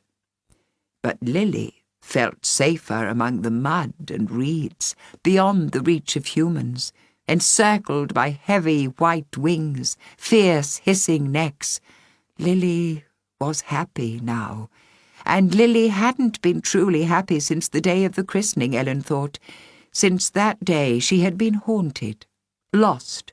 All these years Ellen had been desperately trying to protect her, when all the time Lily had been yearning for her Swan family. It didn't make sense.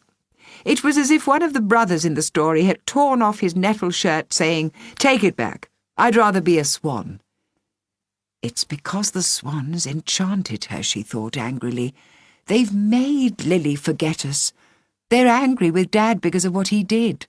That's why they took Lily, to punish him. They think it's his fault. Their babies are dying. And maybe it is, she thought, though she longed with all her heart not to believe it. Maybe they're right. But it wasn't my fault, and I love Lily. I wanted to be my sister for always. Her father came downstairs at last, his face yellow with tiredness, deep shadows under his eyes. "Your mother's still asleep," he said. "God knows what was in the tablets that doctor gave her. I'm going into Ipswich to see what the police think they're up to. They should be organising a major search. A tiny girl disappears from her cot in the middle of the night and no one does anything. It's ridiculous. Where the hell does Cass keep the muesli now? She never keeps anything in the same place 2 days running." Ellen got the cereal out of the cupboard for him and lifted 2 bowls down from the shelf. As she opened the refrigerator, she yawned hugely. After her morning out on the marshes, she felt as if she'd been up for several days already. "I was supposed to go back to school today," she remembered. "But it's too late. Do I have to go?" To her surprise, her father didn't insist. "Stay with your mother for today," he said. "She's still very shocked." "Aren't you cross with her any more, then?" asked Ellen. Her father put down his spoon. "Cross? I wasn't cross. I was just so... When the police phoned me... I felt so helpless, I suppose. I just wanted someone to be angry with." "You didn't want to come to live here, did you, Daddy?" said Ellen. "But you let Mum buy the house anyway. Was it because of the power station you didn't want to come?" She was watching her father closely. She saw how he flinched away, then tried to smile to cover his discomfort. "No," he said at last. And then he said awkwardly, "Well, in a way, I suppose. Perhaps. That might have been one reason." He got up from the table and began to refasten his tie more tightly. "You see, I have to live in the real world, Ellen," he said. "I have to survive. I have to look after you all. When you're grown up, you'll find out what it's like. For now, just be glad your mother and I protect you. The world is a cruel place, you know." But remembering her little sister nestling contentedly amongst wild swans, Ellen didn't believe him. Her father was always saying that the world was cruel, that nature was harsh. It gave him the excuse to do what he liked, she thought, no matter what harm it did. "The world isn't cruel," she said, astonishing herself. "But it's truthful," she whispered, seeing her father was no longer listening. "It can't bear us to tell lies. That's the trouble." Soon Ellen's life had fallen into a new pattern. Each morning before it was light, she and Misha rowed out amongst the islands, searching, calling. And each morning she was back before her mother was awake. Ellen's father was back in London now, and Cass slept late these days. Even when she was up and dressed, she seemed scarcely aware of Ellen, hardly speaking to her unless it was necessary. Perhaps there were no words large enough for the horror Cass was living through. Ellen was watchful of her mother, her heart aching for her, but she kept a careful distance, as if showing her love would only harm Cass more. Once or twice, yearning to reach out to her, and knowing no other way, Ellen picked wildflowers from the hedgerow, leaving them on the kitchen table for Cass to find. But her mother never seemed to see them, and each time Ellen came home to a handful of wilting weeds. At school, her hours passed in a daze, and she remembered nothing of what she did there. The only part of her life that was real to Ellen these days was the time she spent on the marshes. One morning, the sky was leaden with coming snow. Mary told them not to take the boat out, but Ellen refused to give in. "You asked me if I was a fighter, and I am. We're still going." The sky was so overcast, Misha had to hold up a storm lantern to light their way, while Ellen, who rowed as well as Misha now, sculled along, coaxing the dinghy through broken ice that bobbed on the dark, peaty water like marshmallows in chocolate. Long before they stumbled back onto land, teeth chattering, the boat was white, the air swarming with dry white grains that burned where they touched the skin. But still the children called and searched until the usual time. Misha never once told her that it was hopeless, that they would never find Lily if the swans chose to hide her so well. Nor did Ellen speak about her fears that Lily might be dead of cold, hunger, drowning. Instead, they went calling along the marsh day after day, week after week, and soon Ellen could hardly remember that her life had been spent in any other way. Until the mornings became lighter, the dun-coloured islands grew greener and the air warmer, and one day Ellen rested her oars, took off her specs, tugged her sweater over her head, and said, fanning herself, "Misha, it's nearly spring, you know." And they listened in astonishment to the raucous birdsong all around them. Then they heard it, the small, pure voice. "Row, row, row the boat gently down the stream." "That's Lily," cried Ellen, the colour draining from her face. "I used to sing that to her when she was sad, when she was tiny, but I never heard her sing it." "Life is but a dream," the voice continued. Then the singer burst out laughing, a bird's rapid outpouring of sound, liquid, careless. "It's coming from over there," said Misha urgently. "Pull to the left a bit more and head for those overhanging brambles. Blast! We can't get through, they're too thick. We'll be slashed to ribbons if we try." "But she's so close," pleaded Ellen. "Row, row, row the boat," the voice crooned. She sounded so near, Ellen felt sure she could plunge her hand amongst the thorns and catch hold of Lily's small, transparent hand. "Gently down the stream." "She's teasing us," said Ellen.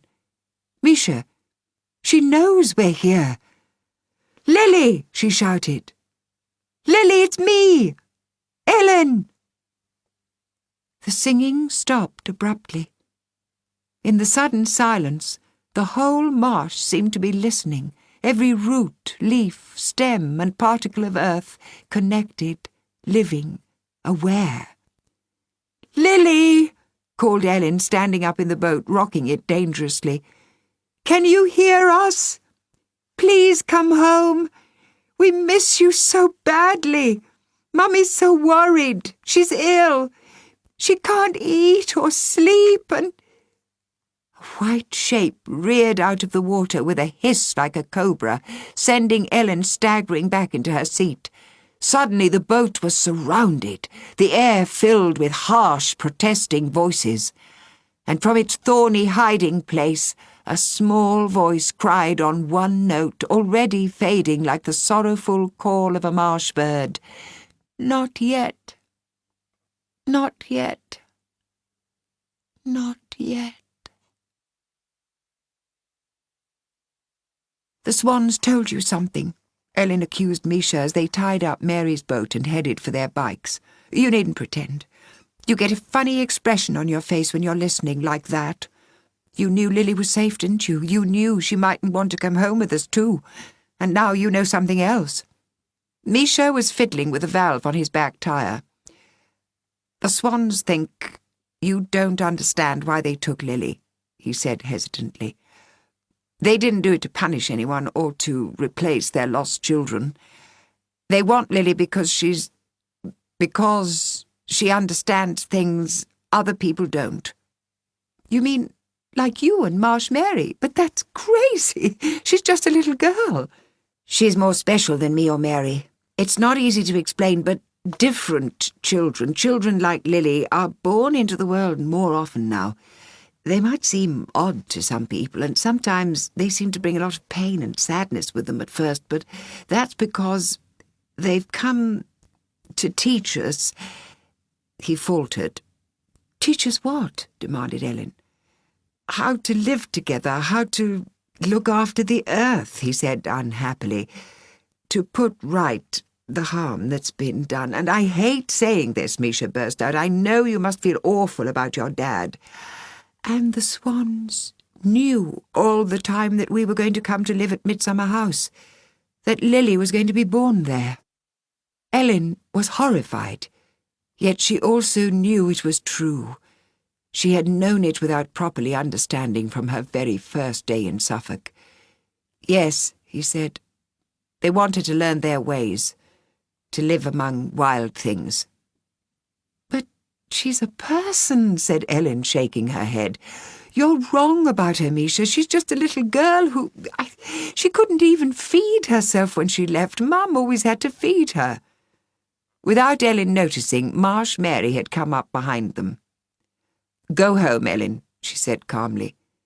"It might be better if you didn't come again for a while. You know Lily's safe. Leave her where she is.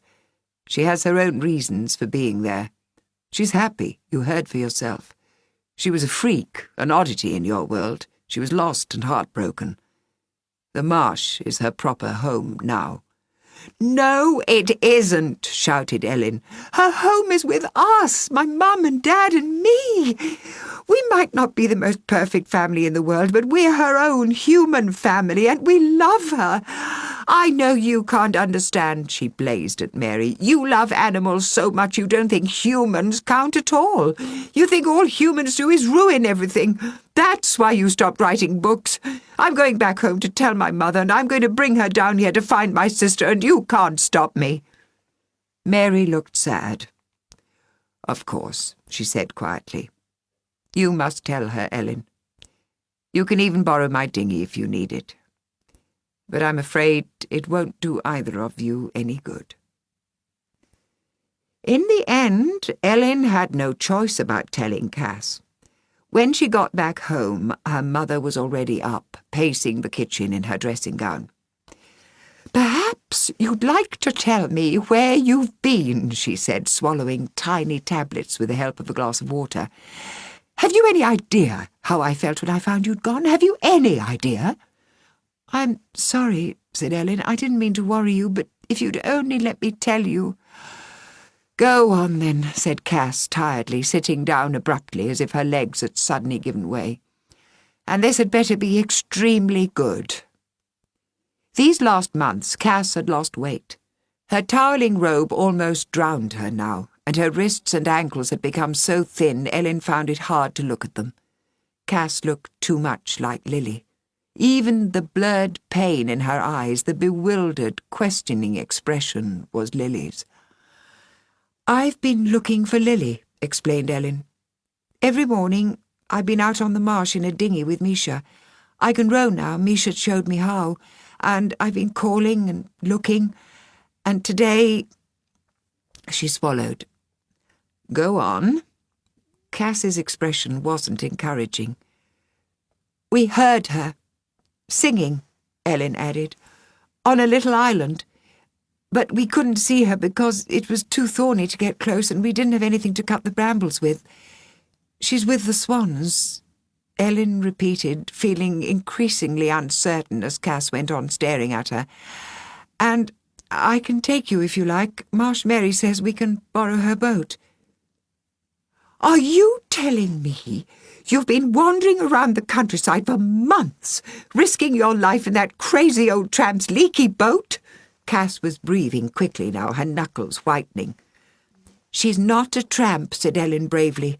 "She was a writer, but she stopped because all the stories had already been told. And the boat isn't leaky.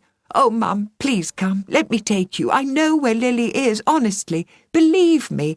Have I ever once told you a single lie?" Cass tugged her hands through her uncombed hair and suddenly closed her eyes. A tear seeped slowly under her right eyelid. "No," she said at last, dashing other tears away, opening her eyes again. "To be fair, you haven't. Not that I know of, anyway. And never over anything important. And I can see you believe you're telling the truth. But it's impossible, Nell. What you're saying belongs to the world of fairy tales. And your father's right. I have to face reality now. It's been too long. There's no chance Lily could have survived this long. I'd do anything to have my little girl back." Her voice broke, and she swallowed hard. "But I can't bear, Ellen, sweetheart, to come out with you on a wild goose chase or swan chase or any kind of chase. I just can't bear it." She covered her face, rocking slightly in her chair. "I'm sorry, Ellen. I know you love Lily too. I know I'm an awful mother to you just now. Just be patient with me. I'll be all right again soon." "Mum," implored Ellen, seizing her mother's thin arm, gently forcing Cass to look at her. "Please, just come this once. I'll never ask you again, please. Look at me." "Oh, Nell," Cass said, almost laughing now through her tears.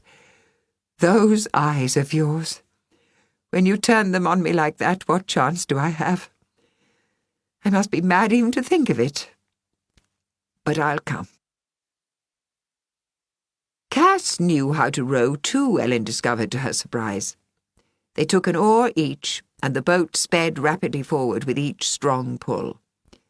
For the first few minutes, Ellen's mother looked around her almost contentedly, as if she was on holiday, pointing out the wild flowers growing everywhere, violets matted amongst the roots of bushes, lady's smock, crow's foot, and once a single clump of cowslips nodding on a grassy mound. "I was taught wild flower names at my village school," she said proudly. "I can't have been more than 6 or 7 because my parents died soon after and I had to move away. But I've never forgotten them. I used to recite the names to myself before I went to sleep, like a kind of magic, as if naming them would somehow bring them back to me, or bring me back to them." She fell silent again, and Ellen knew her mother was thinking of Lily now. It seemed odd, seeing Cass out in the sunlight and open air. Lately Ellen almost only ever saw Cass indoors, making herself endless cups of coffee, or curled up in her chair, the curtains drawn, staring silently into space. Out of doors, her pinched white face looked curiously exposed. She was shivering, obviously feeling the cold even with her jacket buttoned up to the chin. The heating was still kept turned up high at Midsummer House, as if Cass needed that tropical warmth herself now to survive. As they rowed deeper into the watery maze of tiny islands, Cass kept commenting, trying to laugh. "Oh, I must be mad, mustn't I, letting you persuade me to come out in this thing? What would your father say?" And then she'd ask anxiously, "And you're sure we're going in the right direction?" Each time Ellen said breezily, "Oh, yes, I know we are. You'll hear her voice in a moment, then you'll know I'm telling the truth." But as time went on, Ellen felt less confident in her powers of navigation. She was convinced that they were in the right place. Only large quantities of mud seemed to have been dislodged mysteriously from the bank since the early morning, clogging the channels, making them even narrower. Several times Ellen and her mother had to use the oars to push the boat away from the islands. Their progress grew painfully slow. It was heavy work. Cass, no longer strong, soon seemed tired and discouraged. "Sorry, it honestly wasn't like this before, Mum," admitted Ellen after a while. "I don't understand it at all." To make things worse, an odour of something rank and rotting began to fill the air. This morning with Misha, the Dawn Marsh had been a wild, enchanted land, Ellen thought, bewildered. Perhaps she was seeing more truly by the strong midday sunlight, but the sight made her feel ill. A coffee-coloured froth slopped greasily at the water's edge, and for the first time she noticed a lurid green waterweed growing so thickly it turned the water around the boat into a sullen soup, choking up the channels, making it even harder to row. The tangled mat of weed, like a grotesque fishing net, had trapped all kinds of junk, discoloured lumps of polystyrene, rusting bedspreads, old fertilizer sacks, soft drink cans.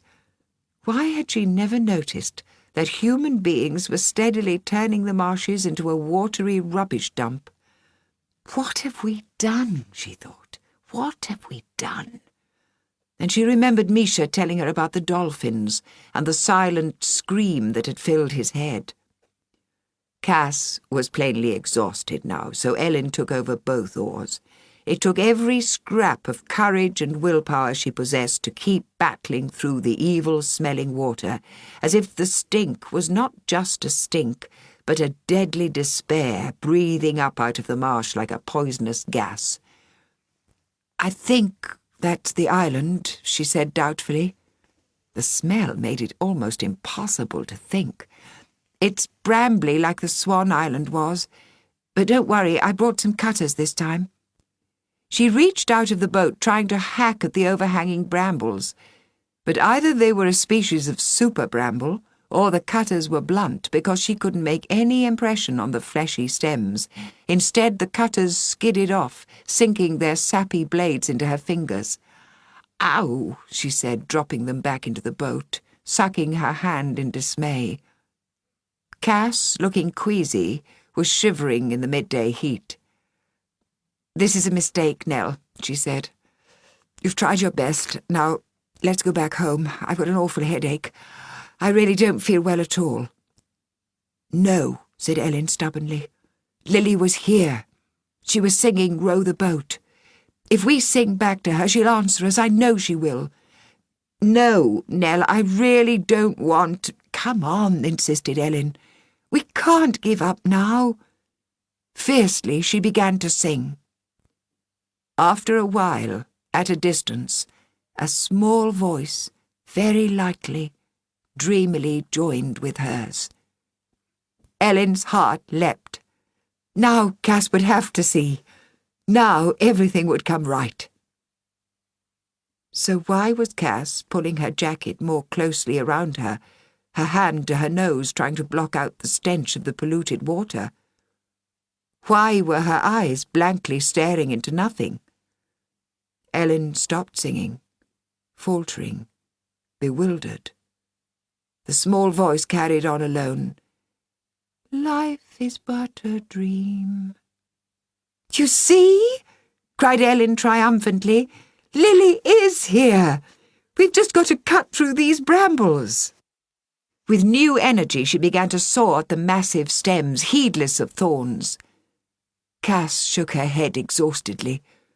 "What are you saying, Nell? You're just imagining things. I heard you singing, that's all. No one else." "But you heard her," protested Ellen, distressed. "Lily was singing back to me. There were two of us singing. You must have heard. Call her, Mum, call her, and she'll answer you." "Don't!" cried Cass, burying her face. "Don't keep on with this awful game, Ellen. Let's go home now. I know you want to help, but I can't bear this. Mum, call her. She'll answer you." "OK, I'll call her for you. Lily! Lily! Mummy's here. She's come to find you. She wants to hear your voice." Again the whole marsh was hushed, listening. The only sound was Cass, desperately trying to muffle her sobs. Then a small, questioning voice. "Mummy?" "Listen," Ellen hissed, relentlessly pulling Cass's hands away from her face. "She's answering you. Can't you hear her? She's talking. She's not just singing the way she used to. She's really talking. She said, 'Mummy.' Call her name, Mum. Tell her you want to bring her back home." But Cass, uncontrollably weeping now, seized both oars and began to row with frantic speed away from the island of the swans. "You couldn't hear her," said Ellen, appalled. "She spoke, but you couldn't hear her, could you?" She twisted herself round, desperately, to look back the way they'd come. Behind its barrier of thorns, as though enchanted, the island of the swans was already blurring into invisibility. But for one moment against the shadowy reeds, Ellen saw a small, white figure gazing after them, a child so enfolded by arching necks, sheltering wings, that she herself seemed winged, part swan. Ellen rubbed her eyes, doubting what she'd seen. But in her head a small voice repeated questioningly, "Mummy? Mummy?" And again that mournful cry on one note, fading as the boat left the island far behind. Not yet. Not yet. Not yet.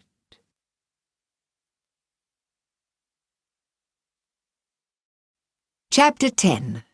Midsummer's Eve. Ellen didn't go out in the boat with Misha again. In fact, by some silent common consent, they ceased to see each other at all. She had failed to convince Cass. She had failed to find Lily. And now it was far too painful to face her friend. For Ellen believed she had failed only because something was terribly wrong with her family, and she was ashamed. She could bear school because it was easy enough for her to fade into the background now. No one at school either knew her or cared much about her. Even the name-calling of the other children was more out of habit now than malice. But Misha knew what Ellen was thinking. He understood what she felt almost as soon as she did, and if she was with him she'd see again that ready sympathy in his dark, almond-shaped eyes. She would have to think again, feel again, and decide what to do about Lily, when all she wanted now was to hide herself away with her ugly hurt, like an injured bird. She began to spend hours reading, either in her room or in private corners of the house. The rest of the time she wandered the countryside in a daze. Someone or something had trusted her to help, to put things right, and she had not done it. Every single thing reminded her of her failure. The chemical scum floating in the streams, the disease-stricken trees between Midsummer House and the marsh, the orange flares harshly illuminating the tower at night, the oil she brought home on her shoes from her solitary walks along the shore, even the cry of the wild birds flying over the marshes through veils of summer rain. And closest of all, the small, empty room across the landing from Ellen's own.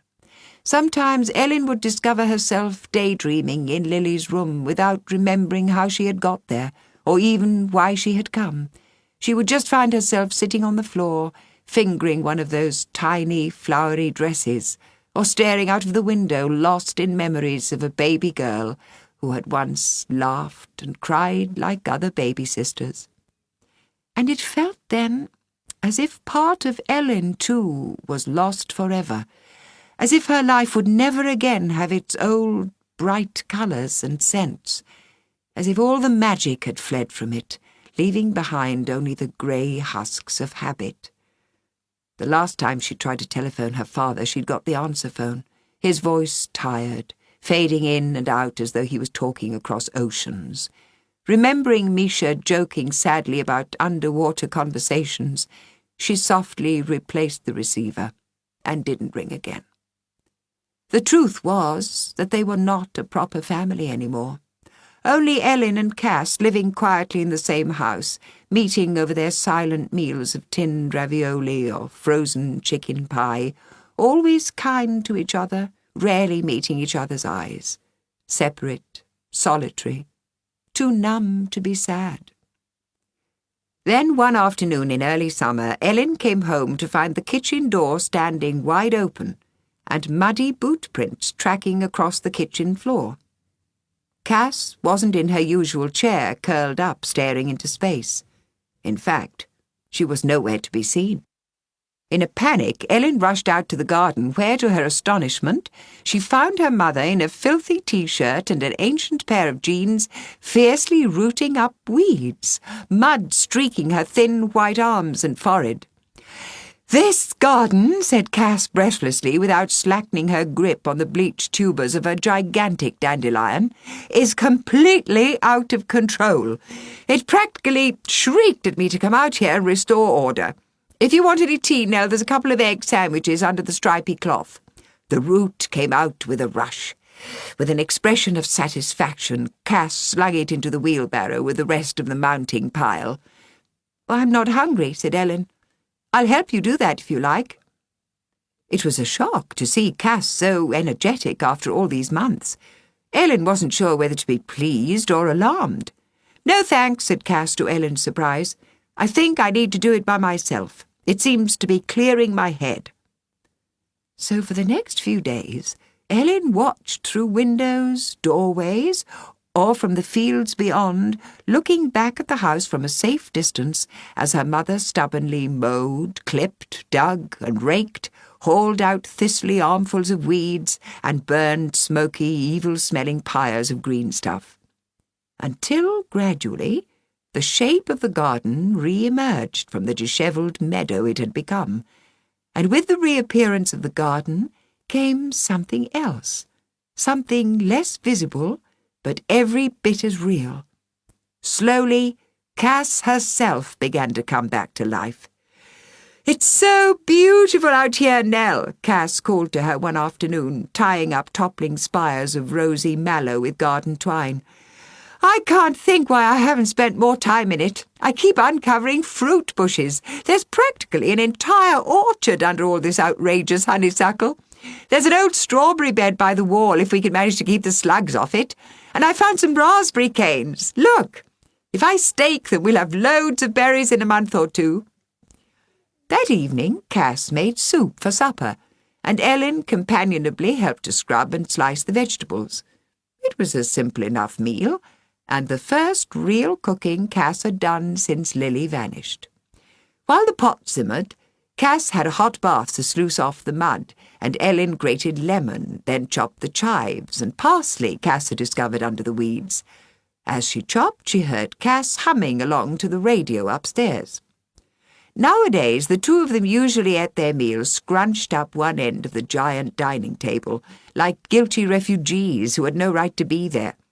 But today, when Cass came downstairs again smelling of scented bath oil, she insisted on spreading a pretty cloth over the whole table and dumping a jug of forget-me-nots right in the middle of it. Then she set 2 long-stemmed glasses beside the cutlery, pouring apple juice for Ellen and wine for herself. As they ate, Ellen started telling her mother about a playful kitten one of the Proctor twins had brought into school. "I think we should have a kitten, Mummy," she said. "Only I don't want a dozy old tea-cosy one like Granny Carson's. Maybe we should hold auditions or something to make sure we got a really funny one like Jenny's." Tickled at the thought, Cass choked and laughed out loud, then caught herself, her hand to her mouth, as Ellen stared back at her in astonishment. "Oh, Ellen," Cass cried then remorsefully, "what an awful time you've had. And I haven't been able to help you at all, have I? Not at all. We've been like a pair of lost, lonely ghosts." Next day, Ellen came home to find Cass in the act of cutting her wheat-coloured hair level with her ears, already panicking at her own impulsiveness. "I don't know why, I just had to. I couldn't wait." "What do you think?" asked Cass. "Have I missed any?" "Just here," said Ellen, "right at the back, a long, long wispy bit. Stay still. I'll do it." She snipped gently and exactly. "Is it okay now?" Cass peered at herself in the mirror, fluffing her hair up from the crown to make it wavy. "Yes, I like it. Honestly. I've never seen you with short hair before. You look really different. Nice, but different. There's more of your face." They both giggled nervously. "I know. To celebrate my haircut, we'll have supper at the Eel's Foot, like we used to. Do you remember, Nell?" said Cass. "I wonder if that barman still makes his diabolical-looking purple drink for children." "Oh, Mum, really? Purple passion," said Ellen, pulling a face. "It was only blackcurrant and lemonade, you know. He'd just invented it to make little kids feel important." "Hey! Do you realise you got the name of the pub right that time, Mum? You always called it the Eel in the Boot before." "Well, that's because of the stupid pub sign," said Cass defensively. "It's what it looks like. It really is confusing." "Yes, it is. Don't you dare laugh at me, you horrible, superior child." The day after, when Ellen returned from school, she found a row of bulging dustbin bags neatly stacked beside the bins. "Old clothes," said Cass, finding her daughter staring. "I'm just not that dressy kind of person any more. I know I should send them to Oxfam, but I couldn't stand them in the house for another single minute. And, Ellen," she called super casually as Ellen went into the house, heading for the stairs, "I've, cleared out Lily's room." But Cass had done more than that. The nest bed was gone, the curtains taken down, and in Ellen's absence the walls had been painted a simple, buttery white. And however hard Ellen stared at them, she could find no trace of silvery boughs, ferns, or rushy pools, just an empty, sunlit room, its plain walls glistening faintly with still-wet emulsion. "It's not haunted any more," she thought. "It's just a room. A normal, empty room." And though this should have been a relief, all she felt was the dull ache of losing Lily forever. Cass came up behind Ellen and, bending, put her arms right round her, gently leaning her chin on her daughter's shoulder. "I thought it was time," she said quietly. "It was so hard for me to let those dreams go, Nell. But they were just my dreams, you see, not Tom's. This house was what I dreamed of for us all, and I wanted that dream so much I didn't let myself see, far too many things. And to make my dreams come true, your dad had to... he..." Cass stopped, took a deep breath and repeated, "I thought it was time. When we move house next time, Nell, we'll make it beautiful, I promise, but not like Midsummer House. And now that I've discovered I'm really a gardener, I'm determined to have a lovely garden too, even if it's a tiny one." But Ellen was thinking quickly. "Move house? Do you mean a house without Daddy? Is that what you mean?" "Maybe," said Cass, biting her lip briefly. "Maybe. Yes, that would probably be best." "Oh," said Ellen too politely. "I see." "I thought you would have guessed," said Cass, moving away restlessly, wrapping her arms around her own body now. "I thought it would be obvious." "Not really," said Ellen. "No, it wasn't. I didn't think about it, really." She felt as if she was flashing past herself on a train. Dark, light, dark, light. Everything was happening too fast. She couldn't take it in. She wanted to press herself against the walls of Lily's room. She needed something solid to lean on. She wanted to crawl into bed in the dark and never have to think or feel again. "I met someone who might be interested in buying the house, actually," said Cass. "They'd like to use it for city children, a sort of centre for them to learn about the countryside. Wouldn't that be nice?" "Yes," said Ellen, closing her eyes to stop the flashing train feeling. "Yes, yes, yes." It was nearly midsummer. The weather was perfect. Cass worked out in the garden almost all day now until the light was gone. She was no longer the haggard, sleepwalking woman she had been after Lily's disappearance. But nor was Cass the light-hearted, impulsive person she had seemed to be before they moved to Midsummer House. Her solitary hours out of doors with the sun, wind, and open air were changing her into someone else entirely. And that new someone was a total mystery to Ellen. Ellen didn't ask her mother why, if they were planning to move away soon, she was taking so much trouble with the garden. But one day she overheard Cass talking to herself as she dug and weeded amongst the old-fashioned roses. "Nell was right," she said aloud. "There were far too many water plants. Why did I do that? And why lilies, when I could have chosen jasmine or roses? I wish I'd chosen roses. I should have filled her room with them." And Ellen realized Cass had not forgotten Lily, nor even wanted to. She was just trying to find a way to go on living without her, trying to find new, more realistic dreams than the old ones, and the garden was helping her get well, keeping her busy until she knew what those dreams might be. One morning, Ellen woke to find sunlight lying across her face and hands. Screwing up her eyes against the dazzle even before she opened them, she found herself smiling, as if in her dreams she'd been talking to someone she loved. "It's Midsummer's Eve," she whispered, remembering, her skin prickling. And she knew she had to get up now and go out into the garden, where someone or something was waiting for her. There was no whispering voice or ghostly shadow this time, just the urgent knowledge that there was something important for her to do and no time to lose. Outdoors, the garden glinted with dew, every leaf and blade of grass a brilliant mirror. Birds called to one another, rapid, fluid notes. Under the trees, a blue haze gathered in pools.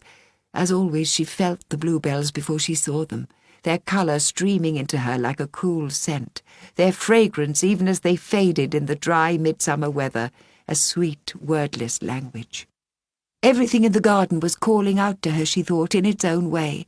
The ancient trees, crawling beetles, the flushed petals of the daisies.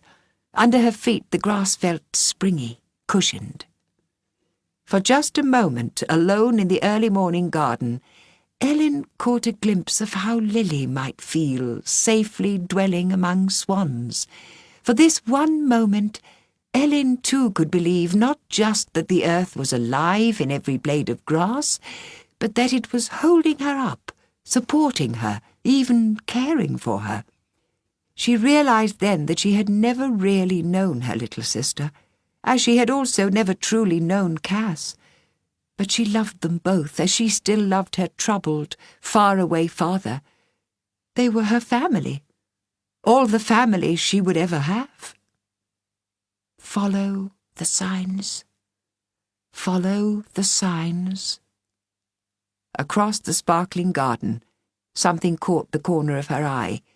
Its blue was not the deeper blue of the bluebells, but misty and faded like speedwell.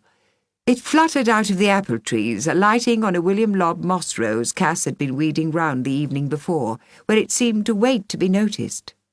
Follow the signs. A blue butterfly, Ellen whispered, remembering the butterfly beating against the window the day Lily vanished. It had been too soon then. But now... The butterfly opened and closed its wings briefly. Then it was off again in such expressive circles, Ellen imagined it leaving a coloured ribbon-like trail in the air. "It wants me to follow," she realised incredulously. No sooner had she completed the thought than it stopped circling and headed purposefully away from the roses. I'm coming," she said breathlessly. Zipping across the lawn, her butterfly seemed to be leading her out of the garden entirely into the deep green lane. Momentarily she lost it, then caught sight of it, pulsing gently on a branch of elderflower. As soon as she caught up, it fluttered high above the lane out of her reach, careering ahead on a wild zigzag course. Ellen was giggling by this time, half believing in this strange new game she was playing, half convinced she was crazy. But whenever she slowed down, deciding she had had enough, the butterfly danced around her head in apparent impatience until she showed signs of following again. She chased after her butterfly messenger for almost a mile in this way. Suddenly it veered off into the trees, and without a moment's hesitation Ellen plunged after it. The earth was soft and damp. Shallow streams crisscrossed the marshy ground. The sound of trickling water filled the air. Light dappled her arms. The air was sharp with pine and leaf mould.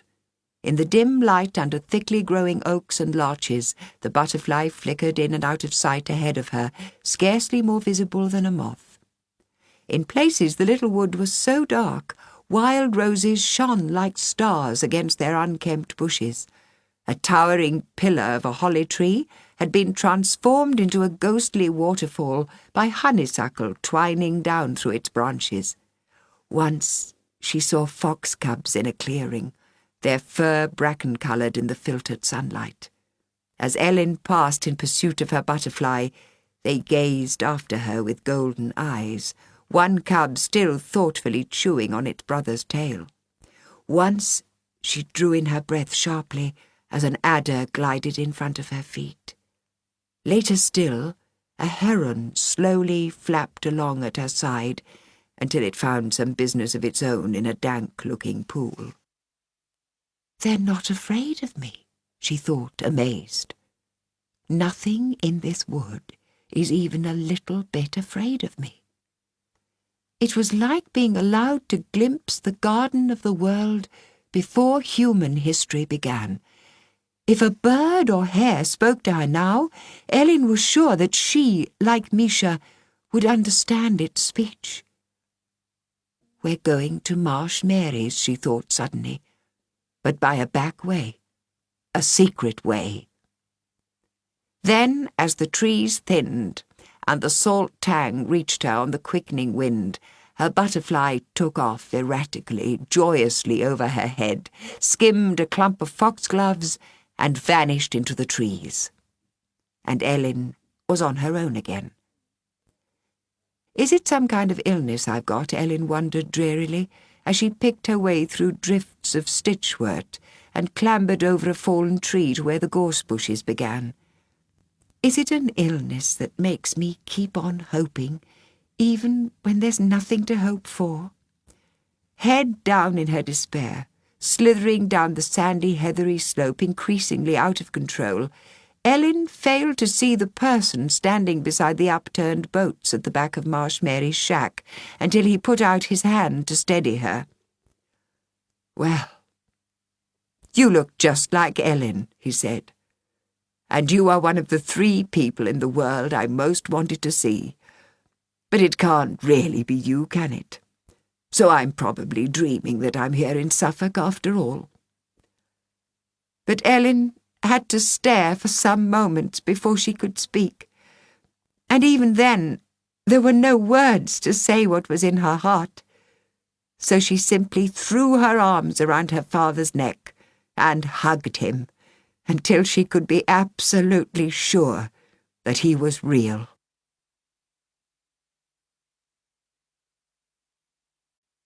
Chapter 11. The Shining Ones.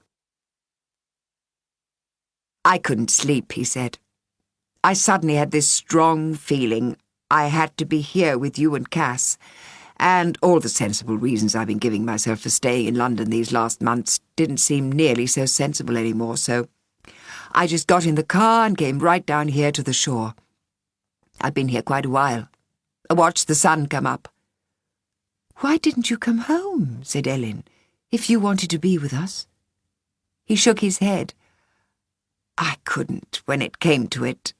I didn't know how after everything. You know, I always forget how huge the sky seems here, and the air. Anyway, for Pete's sake, Ellen, what are you doing wandering around the countryside on your own at this time of the morning?" But Ellen didn't answer him. "It's Midsummer's Eve," she said urgently.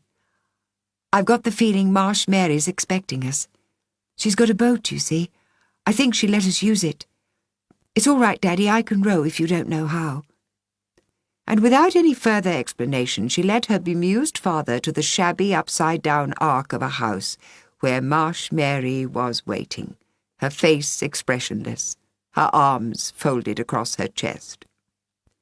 Marsh Mary didn't bother with introductions. She stared at Ellen's father with eyes as unblinking as Boris the seagull's, and demanded, indicating Helen, "Did she fetch you down here, or did you come of your own choosing?" And as if this cantankerous marsh witch had a right to interrogate him, Tom Carson replied quietly, "No, I somehow had to come. For some reason I can't understand, I simply knew I had to be here. I've been driving half the night." "Then there might be some small glimmer of hope for you," Mary muttered grimly, half to herself. "Ellen, you can take my boat. I'll be waiting for you when you get back." "I'm not even going to ask where you're taking me," her father said, as between them they eased the dinghy away from the shore, "because I still feel as though this might turn out to be a dream. And I know that if I ask too many questions, I'll only wake up." The water was green, silky, shot through with brilliant splinters of sunlight. Further out, a purling mist still clung to the reeds, gently enclosing Ellen and her father in a private, watery world. No birds sang, but they were watching, Ellen thought. Watching, listening from their rushy haunts. "It's not a dream, Daddy," said Ellen. "It's true. And we're going to the island where the swans are keeping Lily." Her father closed his eyes. "Oh, so it is a dream after all," he said to himself. "A strange, beautiful dream. And in a minute I'll wake up to the sound of the phone ringing, or someone hammering on my door to ask me questions from some newspaper. But I don't want to wake. Not yet." If her father was so convinced this was a dream, Ellen thought, perhaps this was a safe time to say some of the things she'd kept locked inside herself these last months. "It's all been lopsided at our house, Daddy, you know," she said urgently. "It's always been Cass. What she thinks she wants, what she dreams. Like living in a world where there's only one time of day, where the moon shines brighter than the sun. And you pretended it was what you wanted too. You never once said it wasn't, did you? And the worse things got, the more you worked and shut yourself away, and never once told us what you wanted, what you dreamed." "Ellen, that's because," he said painfully, looking away from her, "that's because I didn't know myself, sweetheart. I don't think I've ever known, at least not since I was about your age. Somehow, without ever meaning to, I turned into this desperate person who only knew how to work and earn money. Of the two of us, Cass always seemed to be the one who really knew how to live. And I suppose when I met her, I sort of hoped she could do it for both of us. I didn't even want to have to think about what kind of work I was doing, you see. That's how I came to do what I did. It was just a building to me then, only another kind of building. And then it went all wrong. Some things can't ever truly be put right, Ellen. Like those terrible oil slicks spreading across the sea for miles, trapping birds and seals, poisoning everything in their path. I made myself a small part of something that has done, is still doing, a great deal of harm. But what can I do? It's too late. He sounds like Marsh Mary, Ellen thought, telling me all the words have been spoken and all the stories told. And he believed what he was saying, she could see. We needed you, you know, Ellen said quietly. Me and Lily and Cass, we always needed you. It was all wrong without you. Mum's lovely, but when the three of us had to try to be a family without you, it was... Oh. She searched for words to describe the way it had felt. It was, she thought, as if Midsummer House, like the castle in a fairy tale, had fallen under an enchantment, a wistful, anxious half-sleep, where no one could ever be who he or she truly was. Like rowing with one oar, said Tom Carson unexpectedly before she could speak her thoughts out loud. That's what it felt like to me, living without you all. It took so much unbelievably hard work just to keep going round and round in the same old circle. I'm sorry, Ellen, I'm so sorry, sweetheart. I can't begin to tell you how much I wish I could turn the clock back and do things differently. I know, said Ellen painfully. I know. You're really sorry now. Supposing I can't do this after all, she thought in terror. Supposing it's like last time and it all goes wrong and I just make everything worse. I wish Misha was here. But aloud she said only, I think we'd better be quiet now, Daddy. I think we're supposed to listen. Her father looked curiously peaceful, she thought. Despite his long night drive, he looked less tired than he had done for years. They rested their oars, letting the slow current take them. Someone's cleared away the waterweed. And that awful junk, Ellen thought with surprise. The stream was flowing so freely now, the water so clear, that amongst the dark meshes of the reeds, the vast sky seemed to float beneath the boat as well as above it. Then the thought came to her, the water's alive. It's alive, and it knows us, who we are and why we're here. Daddy, she whispered urgently, do you ever think everything's alive? Not just people, but places. Can places feel? Can they talk? Some people believe everything has a spirit, he whispered back. In India they call them devas, the shining ones. They're a kind of guardian of trees, rivers, gardens, even houses. But do you believe it? Ellen insisted, remembering the fleeting magical being who had haunted Midsummer House before it was tamed. She badly needed to know. Could those spirits talk to us? Could they try to make humans listen to them? Try to get us to change? And could those invisible shining ones make a sad, mixed-up family move all the way down to Suffolk to put something right that had gone badly wrong long, long ago, she thought? Could they wait patiently for years and years until a funny, special little girl was born to that family? A star child who somehow never forgot, like most other people forget, that she belonged to the wild and human, the visible and invisible worlds. A child who understood the language of swans. Her father looked round him at the marsh steeped in its green midsummer silence. As she waited for his reply, Ellen felt the quickening rhythm of her heart. Tell the truth, she prayed. Please, please, tell the truth. Because I think Lily's with the shining ones now, and they're listening, and she'll know, she always knows, when anybody lies. At last Tom Carson gave a wary smile. Why have I got this terrifying feeling that I must answer all those questions absolutely truthfully? he said awkwardly. As if this is some kind of ancient and dangerous riddle and I'll wind up dangling by my ankles from a tall tree if I fail. He passed his hand unhappily through his hair. A dragonfly hovered in the air only inches ahead of the slowly moving boat. Are you another messenger, Ellen wondered? Like my butterfly? Is everything in the world either a message or a messenger if we could only be bothered to understand it? The silence of the marsh was deepening with every passing moment. It's listening, she thought.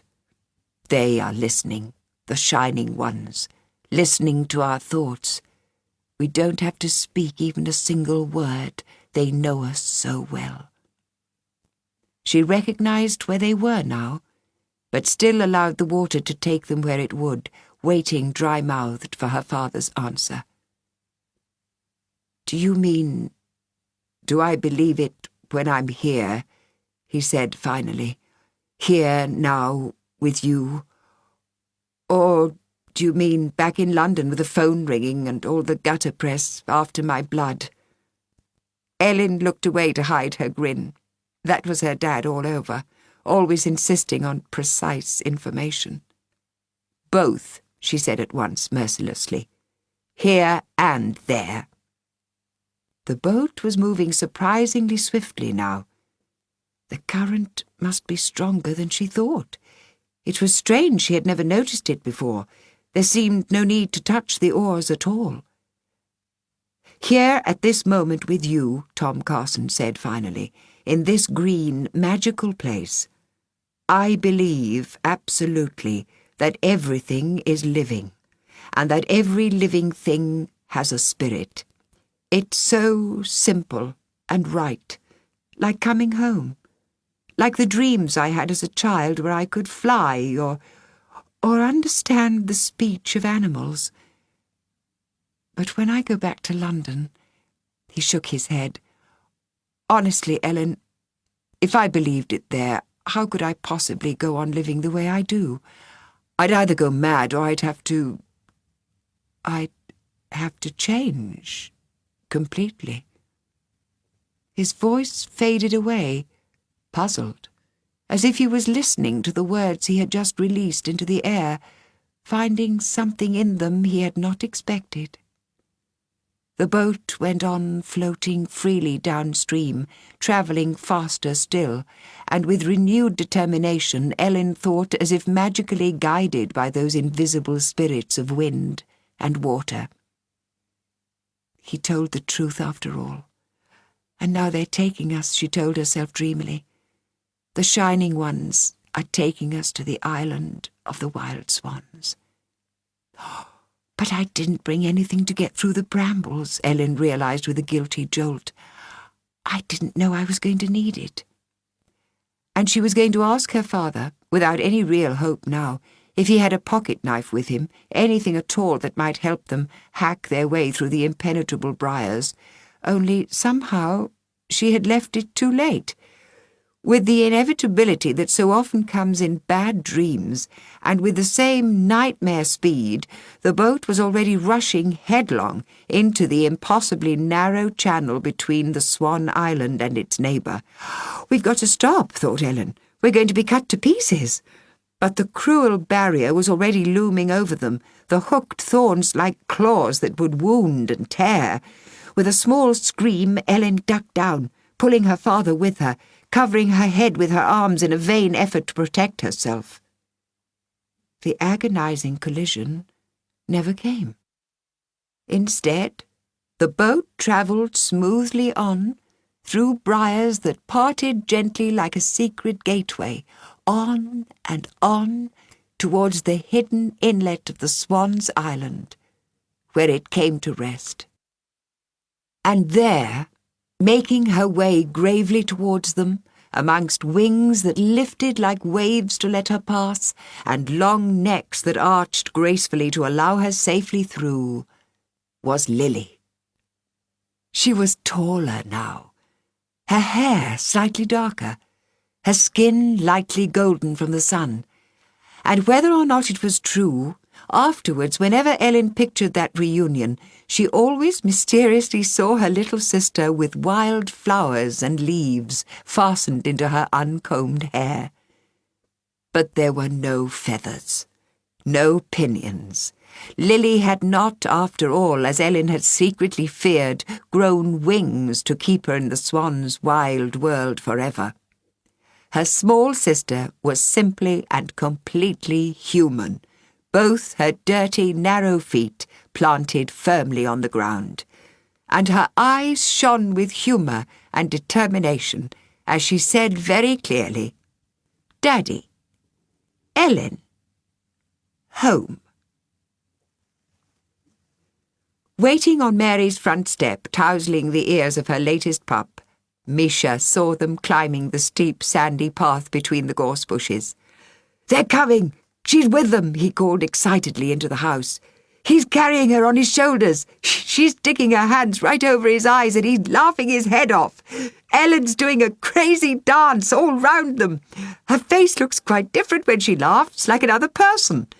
Mary, do you think they'll be okay? Will they stay at Midsummer House after all? Will he change? Do you really think he will?"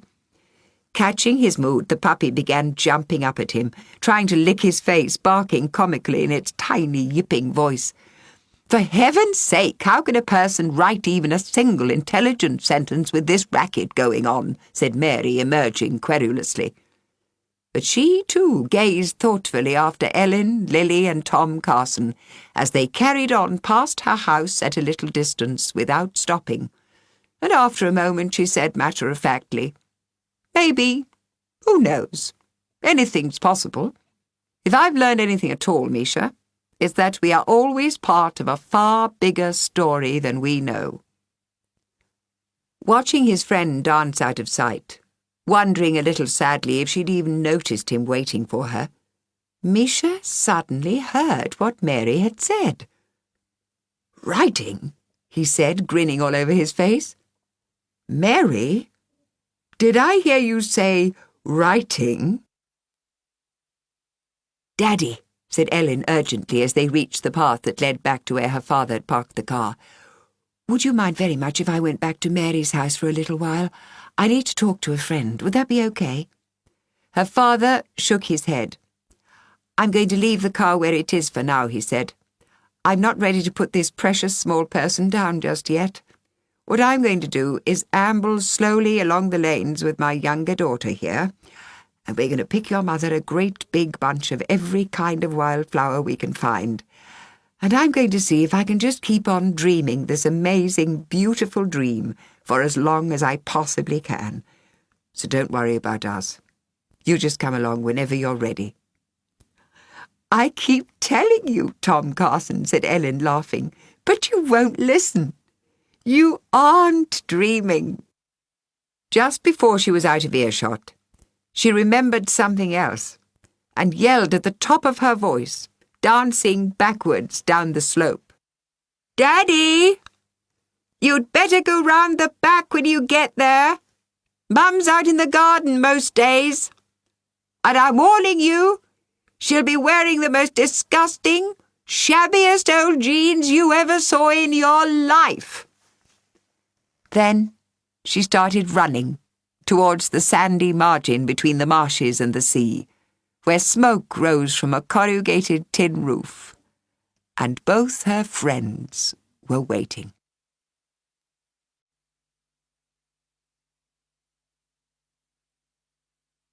That was Swan Sister by Annie Dalton, read by Sian Phillips.